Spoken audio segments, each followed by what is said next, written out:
is what times. We have also agreed on how our paperwork is going to be prepared so that we do not spend a lot of time on this. We have also agreed on the timings. I wish to confirm to you that JLAC of the National Assembly and the corresponding JLAC of the Senate are up to the task.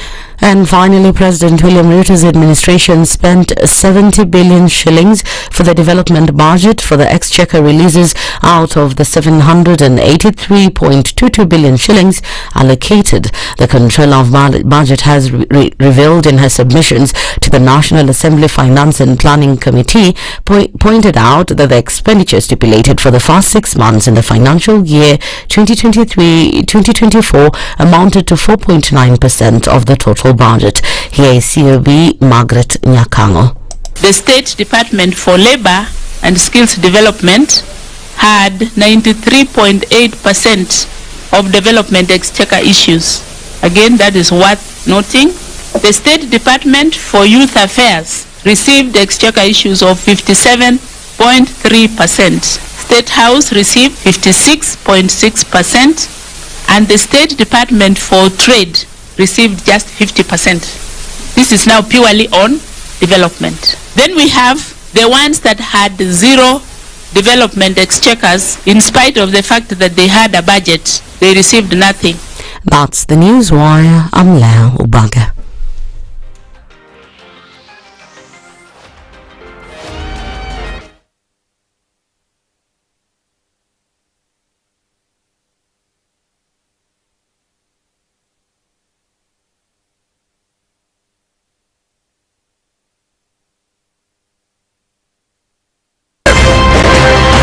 This is one of the hottest show that we can never miss in the morning, and it's a show that really gives the real situation in the situation room. Pleasure to be here. Thank you guys so much. Do that. Nice meeting you. Even beautiful in person in photos. Say that again. Character is like pregnancy. You cannot hide it. You know, people hiding here and there, you know, but after 2-3 months, 5 months, now you will see. So that is why the attitude that you were showing us, you're pregnant. It's like what my grandmother would say. You cannot pickpocket a naked man. How's that? It's communal, isn't it? No comment. The Situation Room, Kenya's biggest conversation.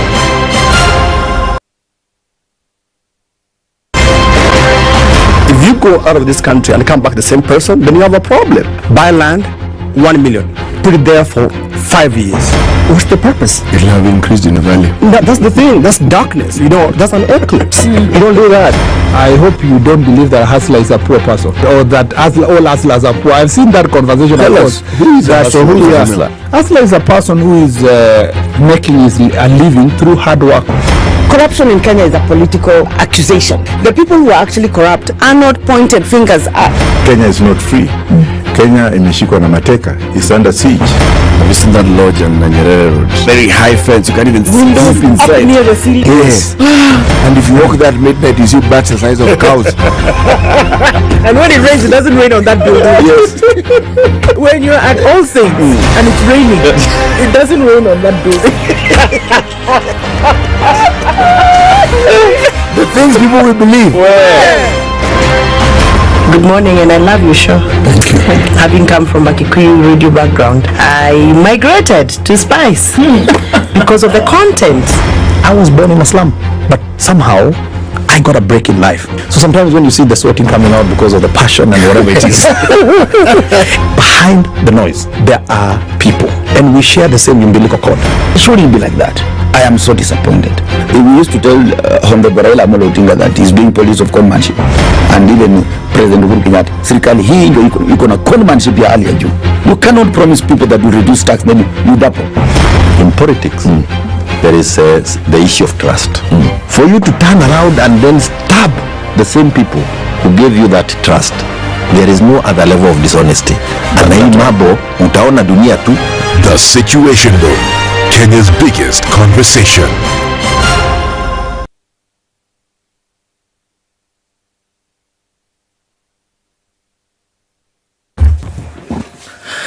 Good morning. It's Friday. And what do these streets look like today? There's a movement here and there, and it's coming out of Westlands. It doesn't look like it's going to last too long, though. Let's see what happens as you come off James Gishore. And, Gigiri coming onto Limuru Road is also pretty busy. There's traffic coming off of the Thika Superhighway. Just a smidgen of it, though. And we'll see what happens as we get into the day. Let's talk on SpiceFM KE hashtag the Situation Room.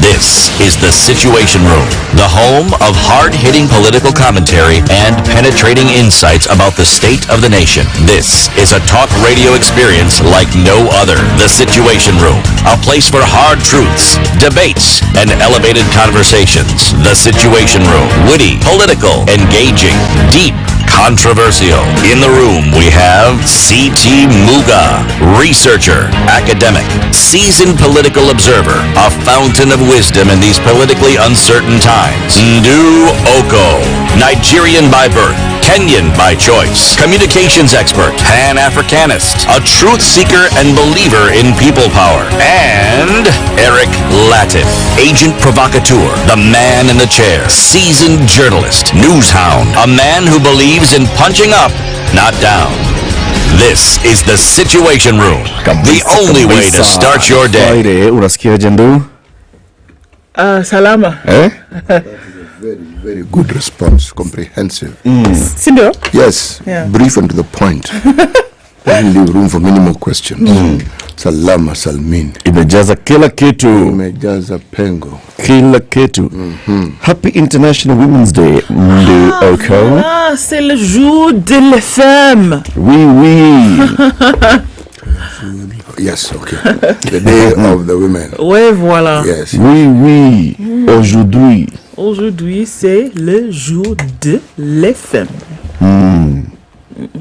I can only just say oui. Oui, you can. Oui. Girl. Your girl yesterday. You've got some tea? Where? Serve it. How was I in an accident? Oh dear. No, I mean, I'm fine. Obviously. How were you in an accident? What happened? I'm going along my merry way. See, after that meeting that we had. Who upset you? No, wewe usi-interrupt story. I apologize. Ashasema huko pakawa everything. We have said. I've taken back the question that I have asked. Please proceed. So now, I get into this vehicle and we are going steadily along the way. Vroom, vroom. So now, you see the expressway, the entrance just at next gen.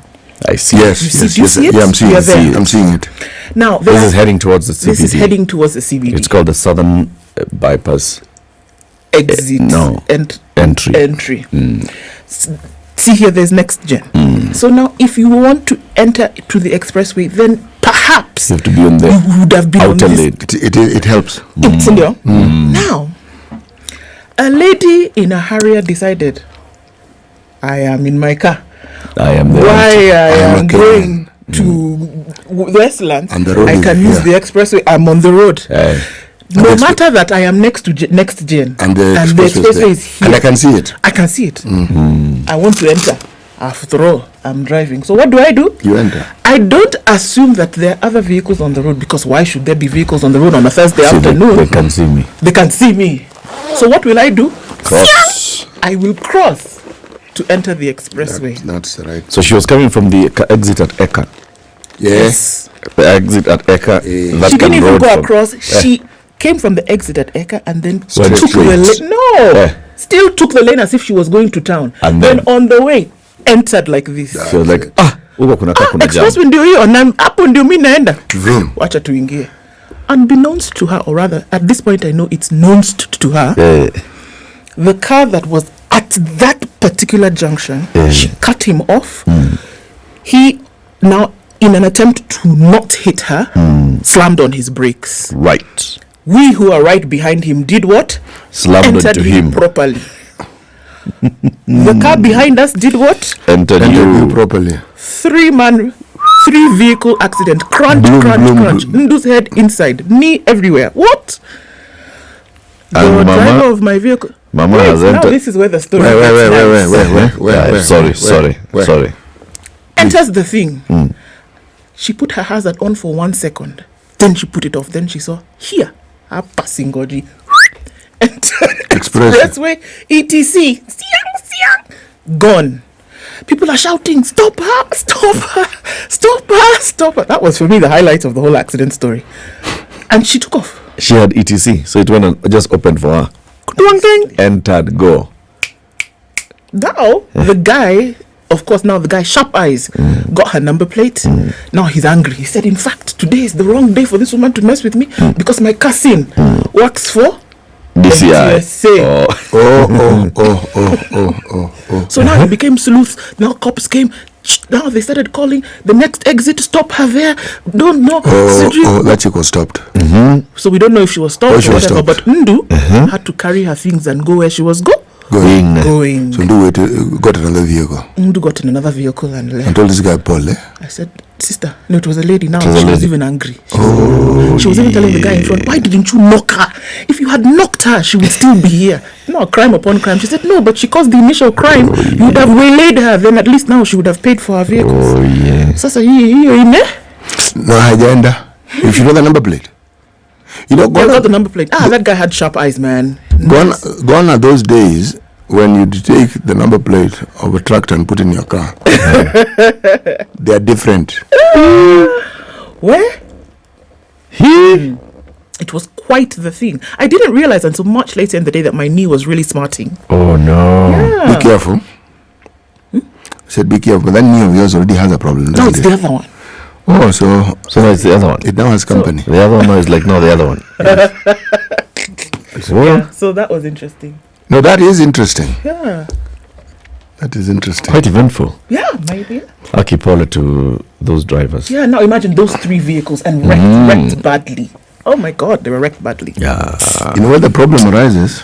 Imagine you're running a taxi service. Now your car has been gone. So your entire day gone. Messed. You won't do any other business. You won't. Gone. Yeah. It's terrible. You could do Zimzuri. It was bad. That woman is a criminal. Oh yeah. Like, and you guys, are you fine? Us guys. Hey. For me, for myself, on my side, me, I'm fine. Okay. I don't know about Mzee. I am of the opinion that you're referring to me. Yes. Since how are you? I am very well, thank you. You are fine. My opinion is that I am very well. Very good. Okay. So today is the International Women's Day. Happy International Women's Day, everybody. We'll be having Women's Day conversations. But first, it's also Friday. We'll have a Health Friday conversation. Polycystic ovary syndrome, PCOS, and other related complications. What is PCOS, Ndu? It's polycystic ovarian syndrome. So what it is that the ovaries have quite a number of cysts,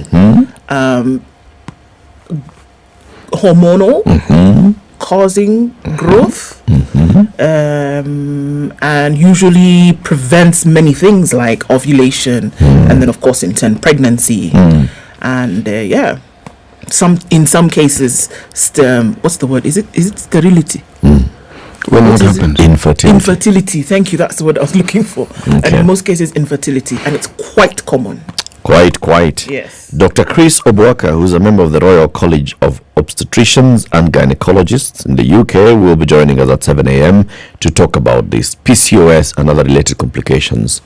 What's it all about? Okay, that's at 7 a.m. our Health Friday conversation. 8 o'clock we have a Justice Thursday / Friday / International Women's Day conversation. Women and girls in the criminal justice system, the role of women judges and magistrates, and we'll be joined by the Honorable Lady Justice Patricia Nyaundi, a judge of the High Court, to talk to us about this. Women in the criminal justice system, what they're doing. There are very many women who are actually in this, right? Starting from the Chief Justice to the Deputy Chief Justice to many judges in the a judge in the Supreme Court, appellate court, judges in the appellate court, judges of the High Court like Lady Justice Patricia Nyaundi, others, magistracy, registrars, very many of them. We're talking about the criminal justice system. So in the ODPP, we've got women in the DCI, many. Sawa. 8 a.m. At 9 o'clock, we also have another International Women's Day conversation, this time looking at women pillars who are supporting the real estate sector. There are many women who are actually involved in the real estate sector. Engineer Esther Segero is the president of the Women in Real Estate Society, Kenya. Engineer Segero comes in at 9 a.m. to talk to us about this. It's called WIRE, Women in Real Estate. Voila. Okay? Yep. She'll tell us about that. How many women are we talking about? And what exactly do they do? She's an engineer. She's in the real estate sector. What does she do? And so on and so forth. 19 minutes after 6. The live stream is up today. It's showing everywhere on YouTube and Facebook. Say hello to Yego. Say hello to Openje. Openje has been doing a very good job this week. Well done, Opesh. Congratulations. Edna is away. Let her take some rest. Man, this lady works very hard. Wacha tulie kidogo. Halafu Opesh afanye hii kazi namna hiyo. So say hello to those two gentlemen as you also say hi to us.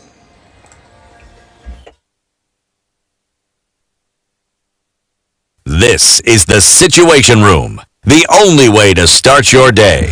Clear skies in Nairobi this morning, highs of 27 and lows of 16.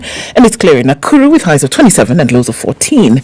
We'll see highs of 27 and lows of 15 in a cloudy Nyeri. And it's clear in Eldoret with highs of 27 and lows of 11.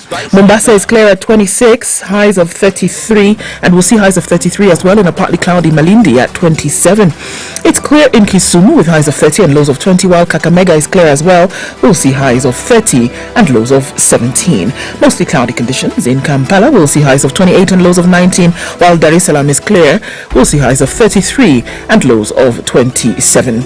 Johannesburg this morning clear. We'll see highs of 30 and lows of 17. While sunny conditions already in Mogadishu. Through Friday, we'll see highs of 33 and lows of 26. Addis Ababa is partly cloudy this morning. Highs of 24 and lows of 13. While Lagos is clear, we'll see highs of 33 and lows of 27. Kinshasa is clear as well. We'll see highs of 31 and lows of 24. It's sunny at 9 degrees in Beijing Friday afternoon. We'll see highs of 12 and lows of -3. It's 4 degrees in Paris with highs of 15. While London will see highs of 10. It's mostly cloudy at 6. Thursday night at 8 degrees is clear in New York. Coming into Friday, we'll see highs of 13 and lows of 4.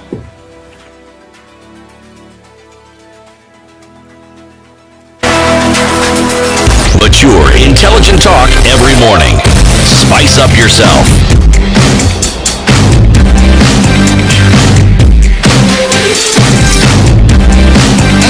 Mornings done right. 94.4 Spice. This morning with guns blazing, and he says, fellow Kenyans, let's join hands with Professor Kindiki in the war against illicits and over drinking. Okay. Happy Friday. Sure thing. Did he say that he will not rest until banditry comes to an end? He said that yesterday. He will not rest until we finish Shakahola. He will not rest until banditry is finished. He will not rest until everybody has a passport. Hey. He will not rest until everybody stops drinking. Mamma mia. Kithure Kindiki. He's not going to rest. We will not rest. Okay. I pity his family. See him now. Rogers Nyange. Salam alaikum, wa alaikum salam. Watching from Voi, Taita. Jennifer Etenyi says it is a new day. We give thanks. Indeed, we do. Agri Momanyi. Happy Women's Day in Dusiti and Latif. Let's go to Haiti. Twende. Okay. Anne Gore says, Chamgay, my beautiful people. I have this image of Anne Gore in my mind. I don't know why. Like a really beautiful woman. That's what I think in my head when I see her name. She must be a really beautiful woman. She says, Nawapenda sana. Oh, we love you too, Anne. David Munyao says, Munyao from Kangundo. Happy International Women's Day. And do say hi to Eric and CT. You've been hide. Hi. We've also hide you back. Muslim Inspiration says, happy Friday and a great weekend ahead indeed. Robert Mboko says, good morning and happy Friday. Good morning, Ndu, CT, Eric, on all the friends of Spice FM Situation Room from Houston, Texas. Good morning to you, Margaret. Precious Gondi says, Happy International Women's Day, indeed. And Margaret Wanjohi says the same. Felix Bosira is also saying Happy International Women's Day. Good morning, CT and Eric. Donald Awili says good morning. Rural Karaoke is tuned in from London, Ontario, Canada.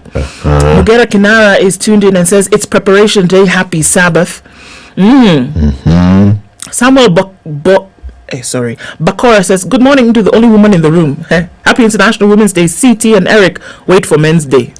So hatuna shida. Sindio? It's also toilet day, but who has a problem? Who's asking? Who's asking? Okay. Men understand the importance of toilets. Central Finland is where Samuel Juma is. Margaret, it was interesting yesterday, but glad everybody's all right. The reason I do not use mobile phones while driving is because of the consequences. Tips Muga says the next woman should be a president. Oh, sorry. The next president. Next president. It's all right. Next president should be a woman. Exactly. Safi. Jeremiah is here. Rogers is tuned in. Monica Oile is here. Chamge Yego says Angor and Openje Sikunjema huonekana asubuhi. Jimmy Wekesa says good morning. Yego missing. Oh, Yego amesema missing. And I'm missing and Gore. Okay. Keep like that. Eric is also tuned in. We see you guys. You guys, really, really good to see you here every morning. Thank you so much. Ruth Mugo, Asante Sana, Lamek Otieno, Beatrice Omanwa, and VDJ Nero. Good morning. Our people on Facebook, I see you. Please. I've forgotten about you. Please. I want to say hi. Please. To you like this. Please. Like that. Voila. Please. Okay. Madam, please. Jibrin says good morning. Hey, he's tuned in from Kogi State in Nigeria. You see why it's a good thing? Kogi State. Where is Kogi State? So Kogi State is central west of Nigeria. Okay. It used to be part of Kwara State, split. Love from Pakwach in Uganda says Reagan Par. And Nyanaro Callan Humphrey Asuma says tuned just to wish all women a nice day. Well, that's very sweet. Erastus Mwenye says good morning. Spice in from Limuru. Very, very good. City. The kingdom. The kingdom. Right. Today is Friday, and today we have our final proverb from the kingdom of Swatini. Okay. All right. This one you will like. A runaway monk never speaks well of his convent. A runaway monk never speaks well of his convent. Monks don't live in a monastery. Ill or will. Never speaks well. Well. Yes. Because it's the deserter. Convent near monastery. Convent si near nuns. Convent near manan. Monastery near monk. Skizeni. Sorry. You want to eat a nunnery. No. Okay, sorry. You might even end up calling it nursery.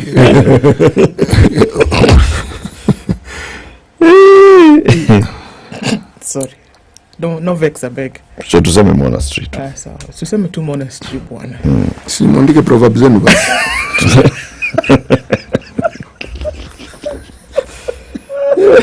What, you want me to go to Sotini again and tell them, guys, you got this one wrong. We're getting up a monastery. Did you mean nun or monk?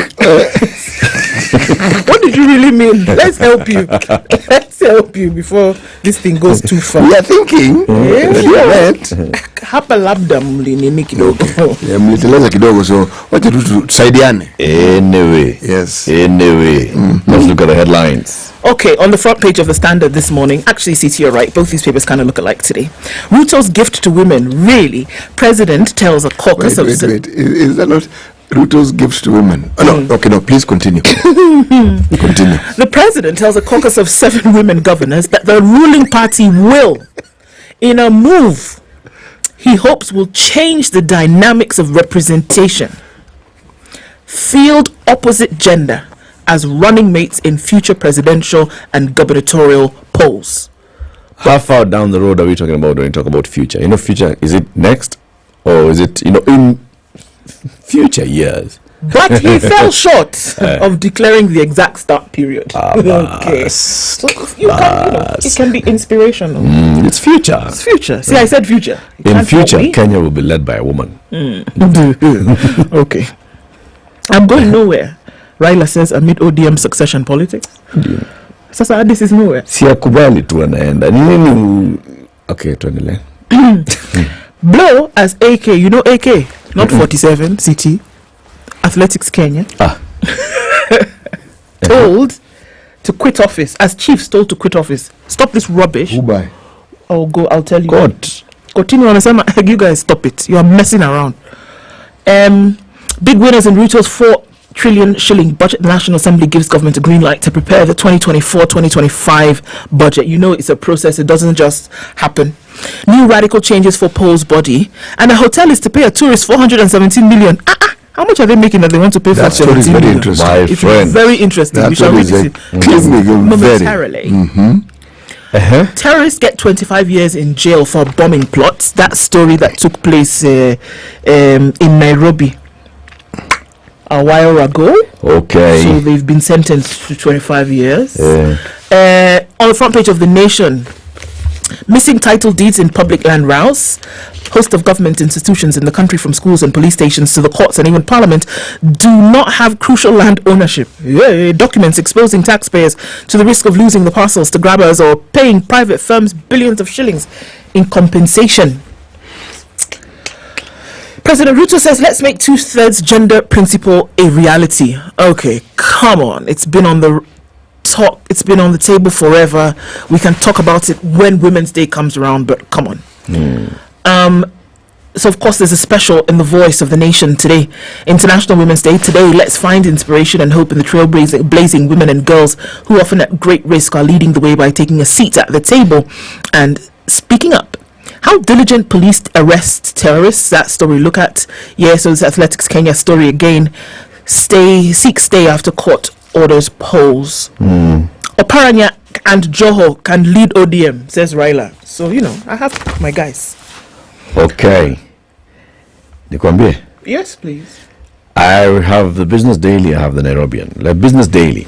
Nightclubs are now edging out industrial area factories. It's barely dusk, but the party mood on Baricha Road is already building to an ecstatic level. Baricha Road is one of those streets in Nairobi's industrial area, Kenya's manufacturing hub, which has unfortunately suffered from years of neglect and ineptitude. So nowadays, you go to many of these parts in industrial area, you will find nightclubs.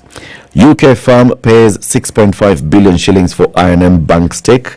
Wow. It's called the British International Investment, BII. It will receive 6.5 billion from the sale of its 10.13% stake in I&M Group to East Africa Growth Holding.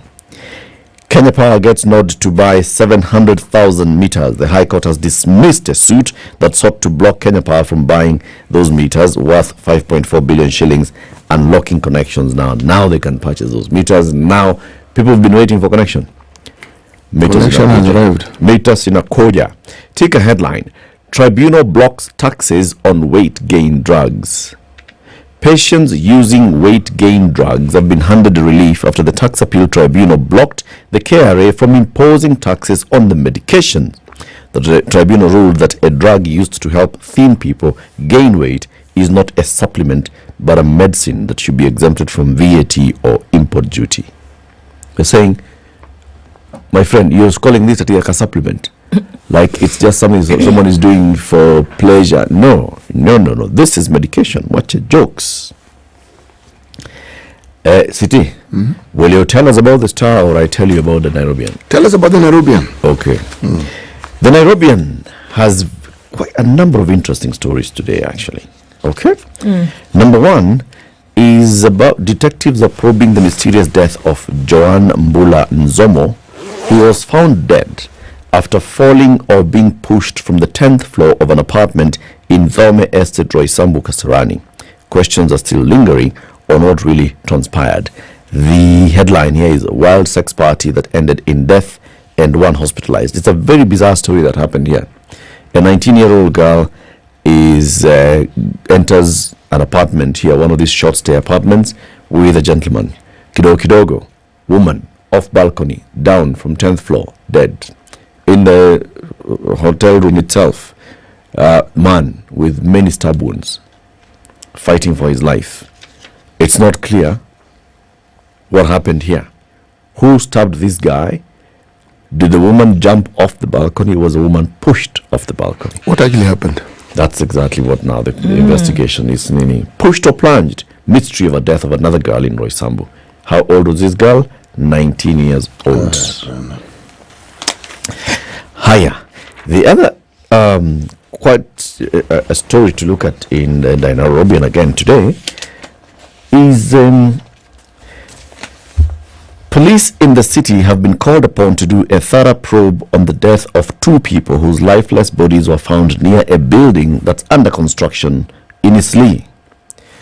Making the call, a section of residents in Isli led by activist Evans Murioki and a number of boda operators say it's shocking that the 2 people died one day after each other within the vicinity of the building, and they're asking the police to make public their findings. In the first incident, a woman was walking with her young daughter near this building under construction. She was crushed by a block that fell from the building. She died. Walking with child, mawe kutoka juu, killed her. The following day, a man fell to his death from one of the top floors of this building that's under construction. Was he working in the building? Yes. So which means they didn't have the safety imagine precautions that are required when you are imagine. Imagine. So these are another headlines in the Nairobian today, including one from Ikolomani, which is a bit like that. A bit, yeah. No, another one. No bullfighting this time? No, it's about mining and drilling. Let me read the headline. Please do. How miners are drilling wives in Ikolomani minefields. So it's not the one for looking for gold? Or it could be. I have no idea. Siasa. The star. Top right-hand corner in. Burnt brown. Well done. To empower our women, we must invest in the wealth. No, sorry. To empower our women, we must invest in their health and well-being. Okay? Health and well-being. That is what we must invest in. Okay. That's the story that says a boundaries review, a ticking time bomb. That is a pull-out, the Siasa pull-out in the star. Okay. Taking a long time. Report, why system to compensate police officers injured on duty is broken. This is an interesting story. Okay? Roadmap. NADCO report, referendum or parliamentary. Kenyans to know the verdict in 45 days. Okay? Nonsense. Okay? Same story. Tragic holiday. Court orders Masai Mara Hotel to pay Chinese 427 million for wife's murder. Wow. All right? You know, this particular statement, depending on the punctuation, is very interesting. Well, let me just read it so that you can see the pun in it. Court orders Masai Mara Hotel to pay Chinese 242 million for wife's murder. It's like they paid him to murder his wife. Yeah, for wife's murder. As in, court orders Chinese pay him 200 for wife's murder. Yes. And yet we know very well that is not the case. Okay. In the middle of the paper, austerity. Drastic expenditure. You didn't say it properly. I'm heading there. No, you're supposed to say, and then bang in the middle of the paper. Yeah. Very good. All right. Austerity. Drastic expenditure cuts were to mark the beginning of change in financial policies. Skewed state budget spending exposed. Controller of budget says 10 agencies to receive money for development. 10 waiting for money not come. Then again in the middle of the paper, smack, empowering women for a better and dignified society. This is a picture of, my goodness, very many ladies here. President right in the middle. Okay? Because I was looking and saying, no, this guy's not wearing a dress. That is, it's president. Okay? He's wearing suit. Okay? Picture of remarkable ladies in this wonderful country of ours, and a picture of the president. He said many things on that particular occasion, and this is supposed to signify the empowerment of women. There's a picture of ladies selling in a marketplace on the one hand, and a picture of these 1, 2, 3, 4, 5, 6, 7, 8, 9 women plus the president 10. Picture. Powerful people making powerful decisions in the country. And how many of them are governors? 7. Precisely. And CSs? 7 are governors, 1 is a CS, 1 is a former governor. Kabisa. Sio ni mzuri kabisa. A very top. Top. Kabisa. Very, very good. And that's why Ruto is a gift to women. What was the headline? Ruto's gift to women. Okay. Not Ruto is a gift to women. Okay. Okay. Wow, let's take a break. This is the Situation Room, the only way to start your day. Okay, so here we are looking at traffic coming in from the city. It's not doing too much coming off of the Thika Superhighway, but we'll get to the Pangani underpass and things are going to slow down just a little bit with that traffic that we see there. Okay, also, what are we looking at here then coming into the city right around Wayaki Way? Not much actually. Kiambu Road is also starting to pack up. Uhuru Highway free, clear all the way into the city. And on Ngong Road, there's traffic at little spots, but again, nothing too terrible. Jogo Road is looking good. North Airport Road has a little bit of traffic coming in from the Eastern Bypass, but this is all wait and see as we get into traffic hour. Let us know what's going on, where you are, and we'll talk on SpiceFM KE on X, hashtag The Situation Room.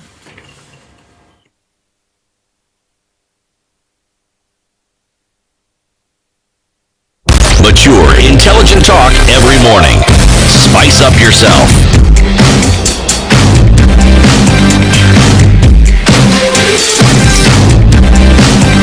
Mornings done right. 94.4 Spice FM, Nairobi. Of Masai Mara. Yes. Let me tell you. So, Chinese man called Dong Yi. Okay? Dong Yi. That's the man. He is married to a woman called Luo Jin Lee. Luo Jin Lee. On August 8th, 2016, Dong Yi and his wife Luo Jin Lee check in at the Kikorok Lodge in Masai Mara. The mission by the two lovebirds was to enjoy the flora and fauna that Kenya has to offer. They spend their day with a tour guide, Bai Jiang. However, an altercation between Dong, Luo, and somebody else ends in tragedy. This is what happened. They arrived at the hotel in the afternoon and their tour guide helped them to settle in. They then went for a buffet lunch, then to the park for the game drive. 7 p.m., Dong and his wife Luo went to have dinner at the Kikorok's restaurant. Dong said the hotel was crowded with tourists and some people in black who he believed was staff. The two then headed straight to their table, which had been reserved by their tour guide. And their tour guide is called who again? Their tour guide is called Bai. Bai is their tour guide. Okay. While at the restaurant, a verbal altercation occurs. According to Dong, he was first to go pick the food. He leaves his wife at the table, goes to pick the food. He sees his wife in a confrontation with a stranger. The exchange between them happens in Chinese. The stranger, according to Dong, he went back to inquire why the person was quarreling his wife in the heat of the moment. This stranger, his name is Li Changping. He's another tour guide with another group in the same hotel. Okay. So far we have Dong, his wife Luo. Okay. And now we have Li. We have his their tour guide. Dong and Luo's tour guide is called Li. No, is called Bai. Bai. Then there is Li, who's another tour guide for another group. Oh. They come to dinner. Li was not with them. Bai has reserved a table for his people, Dong and Luo. Li is here with his other people. Dong goes to pick food at the buffet table, leaves the wife at the table. Notices wife Luo is having an altercation with some stranger. Chinese man comes and finds Chinese man Li. Then Dong joins. When you know, 1 2 1 2. They're arguing in Chinese. Li left the table and returned with a steak knife from one of the tables. He stabbed the two, Dong and Luo. His own wife. No. The other guy came and stabbed husband and wife. This is the other guy, the tour guide for the other party. Yeah. Bai is their tour guide. He now stabbed the couple. Li, the one who was now having a confrontation with Luo, the wife, goes, grabs a steak knife, comes, stabs the couple. Yeah. Unfortunately, Dong's wife later died, while Dong himself was fighting for his life in Nairobi, where he was rushed for medical attention. Dong did not leave the altercation issue die. On August 5th, 2019, that is 3 years later, he sued Kikorok, arguing that the hotel was negligent as Lee used its cutlery to injure him and kill his wife. His lawyer, Conrad Maloba, told the court that Lee had been charged, but his client did not follow up the case because he was also fighting for his life. Now, Justice Francis Gekonyo heard that Luo worked as a security manager in Beijing. Luo is the wife. The court heard that Dong is yet to receive compensation from any insurance following Luo's death. According to Dong, the hotel staff ought to have intervened in this altercation. At the same time, he argued, if there were security marshals around, Lee would not have done the unthinkable act. In opposition, the hotel said it was not responsible for what happened. The hotel's star witness, Joseph Leshonat, told the court that the steak knife was used for feeding, not a weapon. We did not put a steak knife there so that you use it as a weapon. We put it there for you to use to eat. He, however, admitted that the hotel does not have security officers at the dining hall. Leshonat blamed Dong for the altercation, saying Dong argued with the attacker was at the hotel with its permission. At the same time, he said the hotel ought to have been reasonable to see that its visitors would be safe. The judge said, fighting in restaurants is not strange or unforeseeable. Some enterprises place workers trained on security at strategic positions just in case of any security lapse, who also keep on finding out whether the guests are okay. Nothing of the sort was alluded to by the restaurant and the hotel here. So he says, now, you are going to pay this man some 21.5 million Chinese yuan. In today's exchange rate, it equates to 417 million shillings as compensation because he was attacked while at your premises, he was injured, his wife died.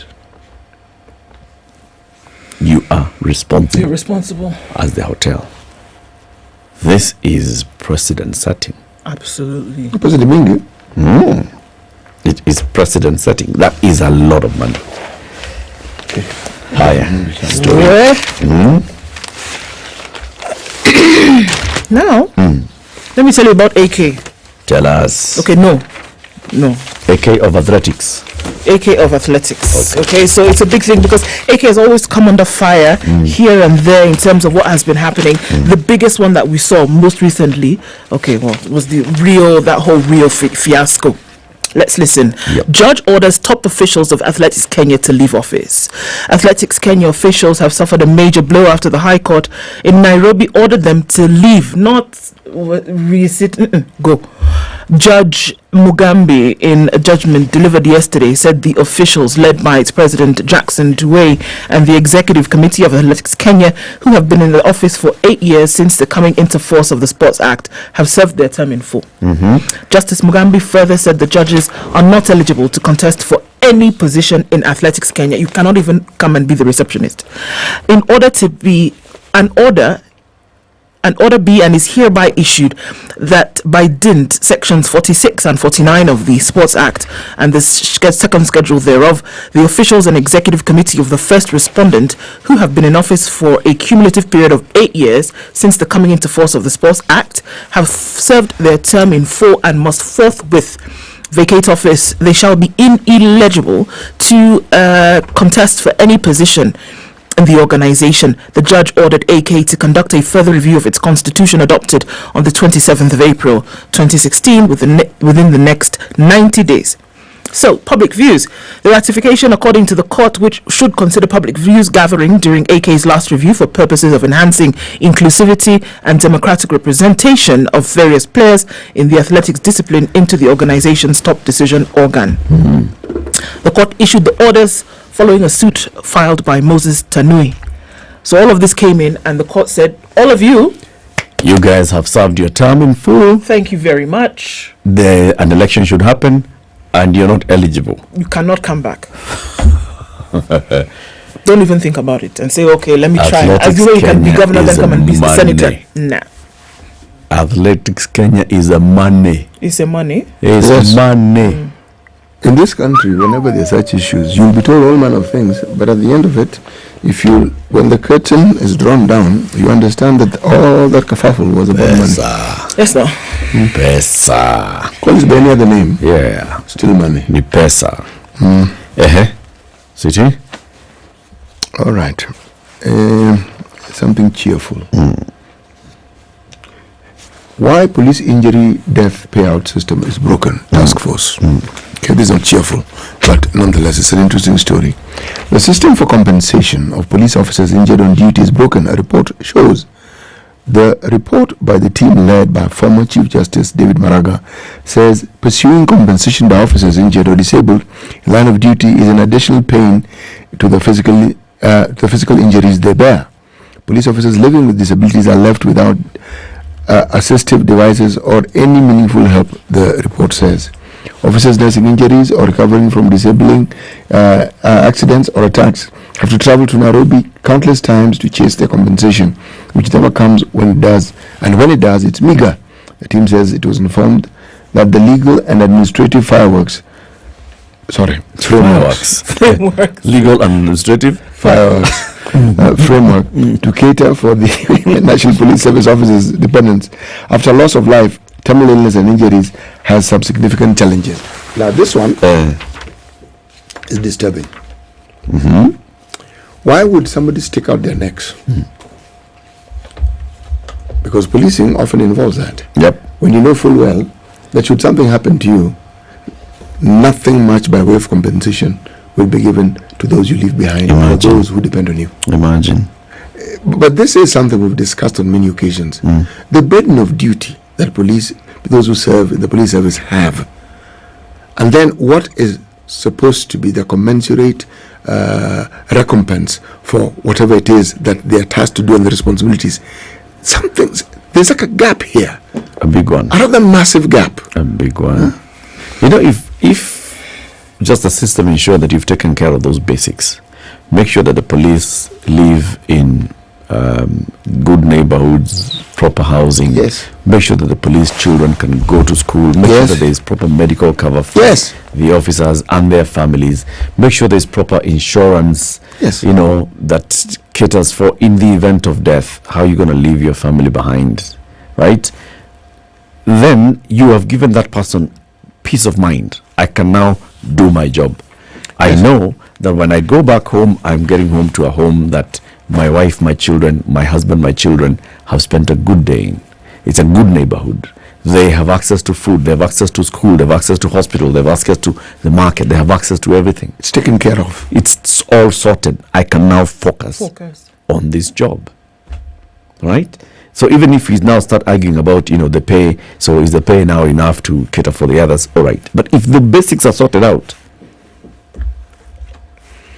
then you make a very strong argument for insisting that the service that they were employed in and the duties demanded them are carried out to the letter. Okay? But in the absence of that, it gets tricky, isn't it? Because you've given this person not only power, then you've gone and armed them. Yep. Then you've unleashed them to the unsuspecting public. You have frustration as you're out there. Your wife is calling you, or your children have been kicked out of school, and then you've been told so. Some shule, there's no school nearby. Yes, and you're thinking you're told you're being transferred. I mean, and out of the blue, and then you've left, and some of them the wee hours of the morning to go and attend to. That's why I think sometimes you can understand when you're at a traffic light. And you find a policeman simply hands folded like mine are, and they're just looking staring you. They're like, yes, and looking at cars, just doing what, and they're light people are they're just looking. They're not even budging. They're tired. They're tired. I've been standing in this heat.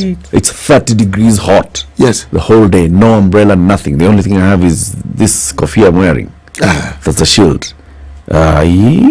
It started raining. It's been raining now. All of you. You've been rained on, you've driven on the highway. You want me to come at you and help you and clog and bring sense to you.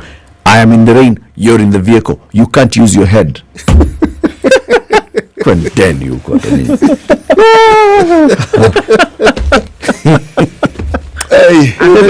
the frustration is just too much. There's a story from Kisii involving a young girl. She's 14.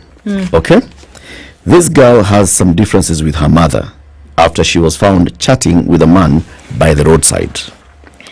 She's said to have gone home, picked her clothes, left to her friend's home where she spent the night.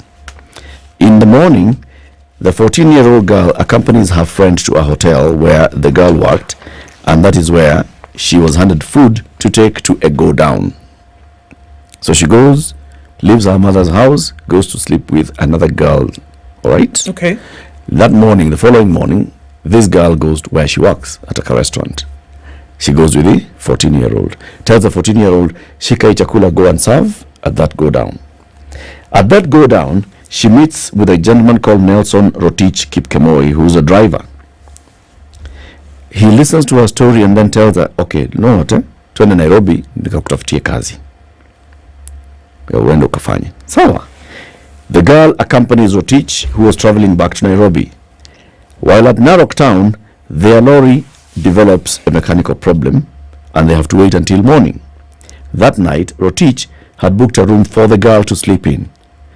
And it's claimed that he came and knocked on the door and asked her if he could also sleep in the same room. The girl did not say yes. She left him in that said room, went out to the place where the lorry had been parked. She found the tan boy sleeping in the lorry. She decided to also sleep in the lorry. As opposed to in the room with this gentleman. Yeah. Okay. The following morning, they all proceed to the city. And before Rotich got home, he told the girl to lie to his wife that they were related. And that's why he had decided to take her in, because she was an orphan. Oh, nice. Rotich's wife was hesitant to let the girl in, but she gave in when Rotich convinced her. On February 21st, Rotich's wife asked the minor to go back to her home because she was suspecting, something is amiss. A good Samaritan took the girl to Ruaraka police station, where she narrated the whole story, and Rotich was arrested. He has been taken to court. He has pleaded not guilty when he was presented in court and has been released on a fine of 200,000 shillings. The charge here is he lured the girl to drop from school. According to the documents, the court heard that Rotich attempted to defile the girl and to make her drop out of school. Attempted defilement and making a girl drop out of school. It's enough to send you to the gallows. If you listen to that story, I see two sides of a story. On the one hand, is it possible that actually Rotich listened to this girl? The girl said, "Mimi natafuta kazi, fukuzwa kwetu. Okay, let's go to Nairobi. I can help you get a job." Brings her to Nairobi. Takes her in at her home. At his home? Yes, at his home. Yeah. And he's trying to get her a job. And she goes back there. You know, the other one is, did he attempt to defile her? Did he defile her? Did he have ulterior motives from the beginning when he was bringing her here? You know what comes to mind? A 14-year-old will look like a 14-year-old. Yes. Why don't you ask the girl where she comes from and why she doesn't want to go home? What are you doing taking a 14-year-old all the way to Nairobi? From Kisii to Nairobi. Why would 14-year-old? What for? And not ask where she's from or ask her where her parents are. The first natural, that's a minor. Yeah. The first thing you do is say, take her back home. No. Yes. Say, no, let me go to the police station and find out who or her do parents something. Are. In the event, exactly. In the event that she says, I don't have parents, take her to the next police station. They say, look, this girl is serving food here. Clearly she's a minor. Yes. Huyu mtoto anafaa aende shule. Huyu ni mtoto bwana. Peleka kwa chief. Yes. Unfortunately, you can weave a tale of good intentions here. But what are you doing traveling with a 14-year-old all the way? So let's even say that you brought this girl and she got a job. A 14-year-old? You're trafficking. Of course you're trafficking. Yes, you are. Yeah. Yes, you are. You're bringing her to do a job that you found. You're trafficking. Not only that. You know what's stuck in my mind? This is a 14-year-old girl. In our education system, that's a girl who would have been in class 8. Class 8. Okay? Now, this is somebody who needs help, not a job. Needs to be in school. Yes, they need to be in school. I mean, the circumstances, it doesn't matter how you twist it. He should never have left Kisii with this girl. Period. Never. Bottom line. Yes. bottom line. On the other side, you don't hear issues of the mother reporting child missing, mother looking for child. Child was caught talking to a man on the road, came back, picked clothes, left, and the story ends there with the mother. All right, that is part 2 of the story. We're looking at traveling Kisii to Nairobi. We've got that one. Now, this other part here, we don't really know, do we? Your daughter lives home. Is it the first time she has left home? She's gone for the night. And there's no issue? Yeah. There's a problem here. Big one. Big one. Big one. The Kenya Human Rights Commission released a press statement yesterday, and they're calling it the red card, where they're flagging the 10 counties with the highest prevalent of teen pregnancies. Okay? Nairobi is top, Kakamega is second, I think Vihiga and Busia third and fourth. Western counties are up there. Very many cases where teenagers are pregnant. Okay? And the question is, how is it just normal for people who should be in school, who should be sitting KCPE, who should be Form 1, Form 2, Form 3, Form 4, getting just pregnant like that, and we move on, and we always have it as a statistic. Can't be. Remember what we saw during COVID, the thousands of girls that we saw, and not even just during COVID, even thereafter, the thousands of girls that we see who should be in school, getting pregnant, having babies, and then even more worrying, this is not their first pregnancy for some of them. It's a big one, this one. More conversations coming up. 7 a.m. news time. Spice up your life.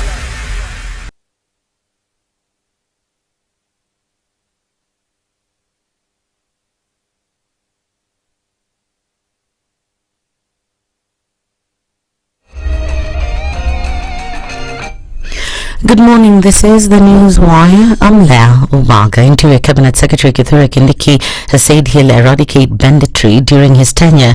The CS said the government is onboarding the input of all stakeholders to eradicate the livestock rustling menace. He said the problem of banditry has been prevalent in Meru North and 15 other counties. I want to give you my commitment.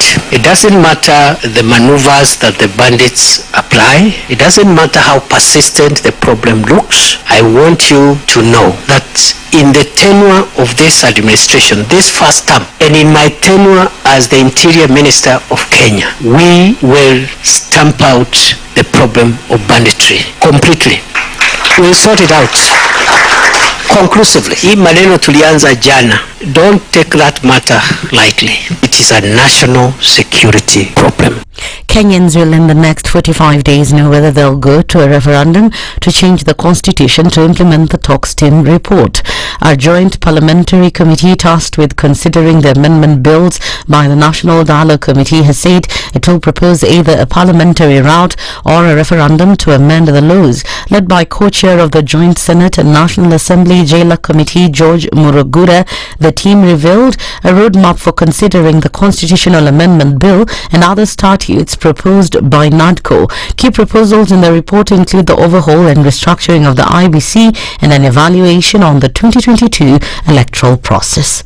We were given 45 days within which to submit the report, and this is why we have convened the first meeting this week. There will be another meeting next week, and we will have a series of meetings up to the conclusion and the tabling of the report in the two houses. Today was preliminary. We have just worked on what we are going to do after this, how we will hold our meetings, which days, what times. We have also agreed on how our paperwork is going to be prepared so that we do not spend a lot of time on this. We have also agreed on the timings. I wish to confirm to you that JLAC of the National Assembly and the corresponding JLAC of the Senate are up to the task.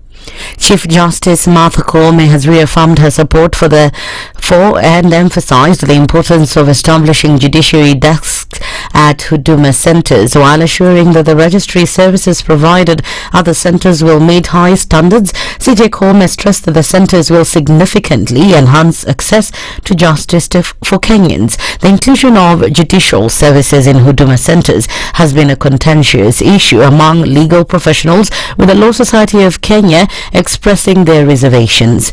The Ethics and Anti-Corruption Commission has filed a legal action to reclaim land parcels originally designated for the Kenya Railways Corporation. The commission has filed several cases in Nairobi's Environment and Land Court against private entities and former land commissioners accused of engaging in questionable real estate transactions. The EACC is leading the lawsuits, which seek to recover 5 parcels of land at the intersection of Hill Selassie Avenue and Uhuru Highway. The parcels set to be reclaimed include those hosting Pastor Nganga and Bishop Wanjiru. And finally, ODM leader Raila Odinga has endorsed his deputies Hassan Joho and Wycliffe Oparanya to lead the party should his African Union Commission chairmanship bid succeed. Raila said he is confident that the two will continue driving the party's agenda, adding that he'll guide them whenever need be. Kila hawa waandishi wa habari wanaboneza porojo ati kuna mvutano, ODM karibu kusambaratika, ati Oparanya anataka, Joho anataka, hiyo sio hivi. Kila mtu anaweza kutamani msichana, sio? Sio? Mmoja akimshika, zingine ameshika tu. Kama Joho ameshika, si Oparanya ameshika.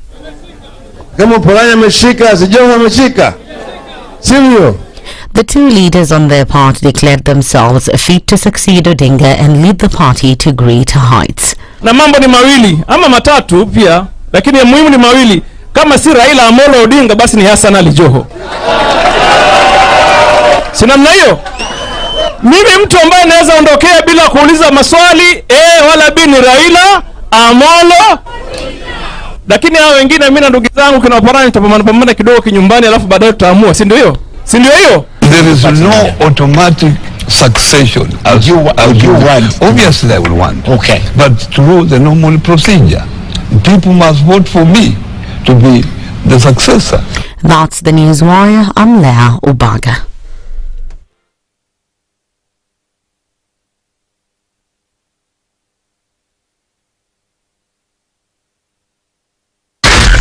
SpiceFM, Nakuru. Okay, few minutes after 7 o'clock, traffic in the city. Usually Fridays, not an issue. Some of it on the Thika Superhighway coming in from that outer ring junction. This is going to dissipate in a short while from what we see. The service lanes are good. Use them. It's also busy on Kiambu Road coming in through towards the Mthaiga Square. So watch out for that. And then on Limuru Road today, we will see a lot of movement coming in all the way from United Nations Avenue. That traffic is starting to build up. And then Langata Road is busy getting into the city via Aerodrome Road. Uhuru Highway is busy, so is Jogo Road going towards Landis. So this is all starting to pile up into Friday morning traffic. How about we wait and see what it looks like in a short while? Talk to us on SpiceFM KE on X hashtag The Situation Room.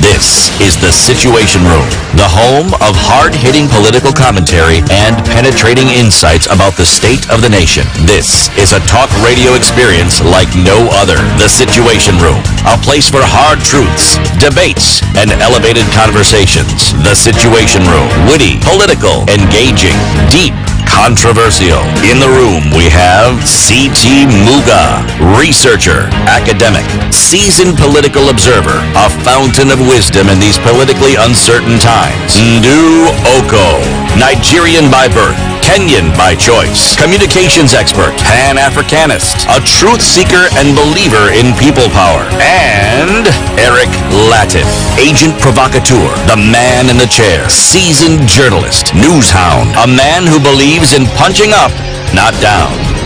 This is The Situation Room. How are you doing on this 8th day of March 2024? It's International Women's Day. Happy International Women's Day everywhere and everybody in the globe. It's a very important one. We commemorate and mark this day with great pride. CT. I was just about to say that's such a fetching shirt. Wait. Openje, please shine a light on this man. Look at that. CT. Very good. Very nice. Thank you. Nenda harusi ama? No, You know, when you're determining what to wear, then you realize I own this shirt and haven't worn it in a very, very long time. Yes. So you decide to do what we call airing. Very good. You're airing the shirt. I'm airing the shirt. Yeah, it's gold plated. It's a good one. Yeah. So whenever you're thinking of the plan, I plan to wear this shirt tomorrow. I'd actually planned to wear a different shirt.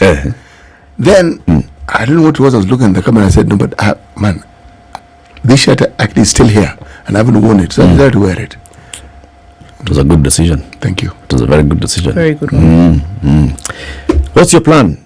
Well, my plan, beyond wearing this shirt, is to keep acknowledging that Friday is an interesting day. But the problem with Friday is just one. There's only one. Just one. Not mean just one problem. You have a Saturday and then a Sunday, then Monday. You know, if Friday could come after Sunday, you know, it would really be good. If Friday was followed by Tuesday. Yeah, wouldn't it be? If it was an 8-day week. Can we talk to this guy? Is it not Gregory? We talk to this Gregory fella. See if he can maybe twist the things. Yeah, we could. Turn them around a little bit. A little bit. Okay. Yes. When we're talking about the plan is, what's your plan? Is I see a lion and they're saying, what's your plan? Everybody has a plan. Even those that don't think they have a plan, they're like, okay, yeah, you have a plan, my friend. You are planning, you have a dream, you have an ambition, you're thinking of wanting to do something, you have wishes, you wish to do something. That's a plan. And I see a lion is saying, come, let's talk. Let's talk about your plan. Your plan, whether it's short term, mid-term, middle term, long term, what is it that you hope to achieve? How can we help you with that? 60 years of experience is not small legacy, right? It's a lot. Kenya is 60. I see a lion is 60. They're saying we know several things about how to help you run with your plan. Talk to them. plan.icealion.co.ke. That's the website. Go in there, find a little more information. You can also email them, plan@icealion.co.ke. EcoBank is a Pan-African bank. Yes, it is. What does it mean to be Pan-African is that presence in very many African countries, 35 to be exact, 4 countries out of Africa. So we're looking at 39 markets. So imagine 35 markets on the continent where it doesn't matter where you go, your banking doesn't have to stop. You can keep paying your bills, you can still keep making your commitments, your businesses can continue running. And they said because you plug into this one platform, we then make it easier for these things to continue as you go along. So it doesn't matter where you hop to, which city you'll be in tomorrow, you can make sure that your banking doesn't stop just because you have to make a change. It's a better way. It's a better Africa. On this International Women's Day, we're going to have several International Women's Day related conversations. But first, we are going to have our Health Friday conversation. We are going to talk today about polycystic ovary syndrome, PCOS. Many people know about it, many people don't know about it. We're here to learn more about it. Dr. Chris Oboka is a member of the Royal College of Obstetrician and Gynecologists in the UK. Is our guest. Good morning, Daktari. Good morning. Thank you for having me. Karibu sana. It's good that you're wearing the scrubs. Yes, as we said earlier, I dress how I work. I can be called for a delivery after this, and I just want to be ready. You want to be ready and set. Yeah. We're on call 24/7. Wow. Because deliveries don't wait. Wow. Labor doesn't wait. Yes. On your scrubs, though, why are you calling yourself Mr.? So with the Mr., it's for people in the surgical field. Once you become a member of your respective Royal College, then you go from doctor to Mr. So we start as Mr., then we go to doctor when you do your medical school, and then when you Soma Zaidi, then you go to Mr., back to Mr. Allah? Yes. It's like the cycle of life. How did that come about? What is this Royal College thing? So Royal College is a UK-based, Scotland, England, Wales as well. They have Royal Colleges for different specialties. So there's Royal College of Anesthetists, Obs and Gynaes, surgeons, orthopedic surgeons, all that. So you go and you sit a series of exams. So there's paper-based exams and there's practical exams, and then ukihitimu, then they give you the certificate to say that now you're a member of the Royal College of Obstetricians and Why is it important? What does it come with? It comes with prestige. I think locally with prestige, and of course the college has lots and lots of benefits for the members. Yeah. Do you have to have studied there? No, you can do it. Actually, I did, because it comes in 3 parts. So I did two of my parts from here. I mean, Kenya doesn't have a center, so I did in Malaysia and in Egypt, and then I did my third part in the UK. So you can sit, there are different international centers, so you sit your exams in different places, and then your final one, you can do it in the UK. Yeah. Mention some of the benefits that come with being a member of a Royal College. So it's mainly access to training opportunities, and I happen to have one of that as well. I just came back about 6 weeks ago, so in the UK for 3.5 years doing training and work as well. So they give you opportunities to training, they give you opportunities to career advancements, they give you opportunities to sub-specialize as well. So for example, if you want to be a fetal medicine specialist, for example, or a fertility specialist, then all those opportunities are there. So those are the main benefits of being part of the college. A member of the college. Yeah. Okay. So you are a doctor, and then once you're admitted to the college, you become a mister. Yes. Okay. Also, in this village college of ours, we call obstetricians and gynecologists OBGYNs. I see yours is O&G. Yes. Again, why? It's just semantics. It's just semantics. Yeah, it can be ONG, OBGYN, OBSGYN. Everybody says it a little different. All right. Yes. City, please welcome this gentleman from the Royal Kingdom of Swatini, the proverb. Yes. A runaway monk never speaks well of his monastery. A runaway monk never speaks well of his monastery. That he has run from. You know these people? These guys are good, man. I mean, in fact, we had a good life there. Yes. Nothing. Shockaroo. By the time you see me leaving, you need to ask the questions why. First of all, there's a in charge. Yeah. I don't even know why that guy got into this thing. That guy should just have been an undertaker. Doctor, what's your interpretation of this proverb? I think my interpretation is people want to justify their actions sometimes by painting the other party as the aggressor or the oppressor.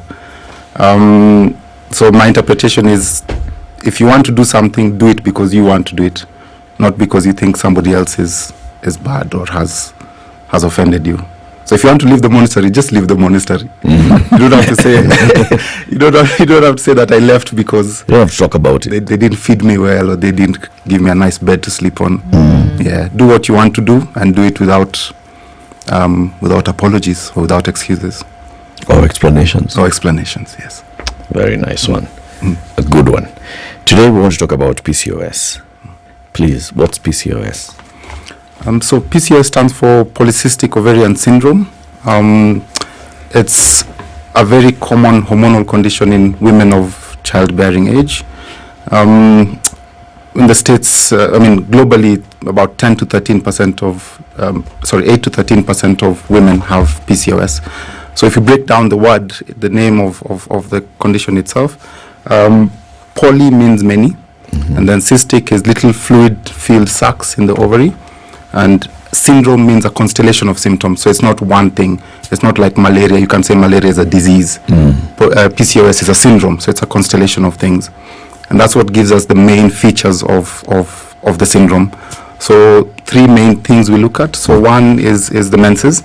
So the menses are typically irregular or very long or no menses. Then the second thing we look at is features of high androgens. Androgens are male hormones, so even women have male hormones like testosterone, just in small quantities. But in PCOS, then the levels of the androgens are high, and that's what gives us a lot of the main symptoms.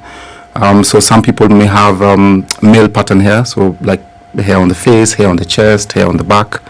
Some of them might have acne, some of them might have oily skin, and even when we do the test, so there's hormonal tests that we can do, and those show us that the male hormones are also high. And then when we do an ultrasound scan, and we see the ovaries are large, and the ovaries have lots of those little fluid-filled sacs. So it's been described like a pearl string appearance, like a necklace of pearls. So when you do the scan, you see a big ovary, and on the edge of the ovary, you see lots and lots of little cysts. So for diagnosis of PCOS, then you need at least 2 of those. So even though that the name is polycystic ovarian syndrome, not everybody with PCOS has lots and lots of the little cysts in the ovaries. Oh, hang on. Yeah. At least 2 of the cysts, or at least 2 of the string of pearls? No, at least 2 of those 3 conditions. Irregular so you can periods, have irregular periods and high 100 testosterone. Then we can make a diagnosis. Or you have the cysts on the scan and male pattern hair, for example. Okay. So you have at least 2 of those, 2 out of the 3. Is it a diagnosis? Okay, so are there instances where you can have one of these symptoms or 2 of them and not have PCOS? So if you have 2 of the 3, then we have ruled out other causes of the similar symptoms, then we can say you have PCOS. But if you have only one, say you have irregular periods, but your hormone levels are all fine and the scan is completely normal, then we can't yet make a diagnosis of PCOS, because there's lots and lots of causes of irregular periods, even like just environmental things like you're stressed, you've Nairobi to Mombasa, change diet, change partner, lost a loved one. There's so many environmental things that can affect your periods. Okay, so what are the causes of PCOS? We don't know. Like a lot of things in medicine, the cause is not known. It's been linked with how your body manages insulin, and that how your body manages insulin is also related to the long-term risks of PCOS. So people with PCOS are more likely to have type 2 diabetes, they're more likely to have heart disease, they're more likely to have hypertension, more likely to have cancer of the endometrium. So there's lots, and of course there's also the psychological aspects of, the long-term psychological aspects of PCOS. So things with body image, so say, I mean, if you're a lady and you have a full face of hair, and maybe your BMI is high, then that could lead to body image issues, can lead to depression, has been linked with high suicide rates as well. So there's all those linkages, long-term linkages with PCOS. So it's not just the immediate things that I'm not getting a period, I've not had a period for a year. Of course that affects your fertility, but also there's long-term effects of PCOS. Okay, so what do we see that you beyond the symptoms, whereby it says so you could have the hair, male pattern hair, you could have the irregular period.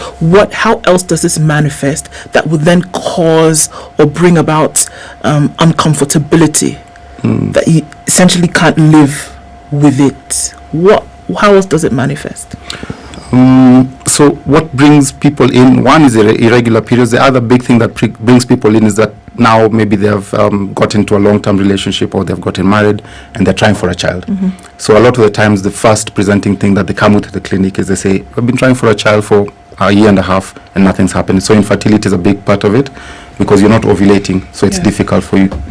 You can't conceive if you're not ovulating. So infertility brings people in a lot.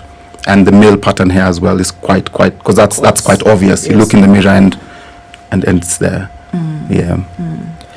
At what point do the symptoms emerge? Is it at puberty?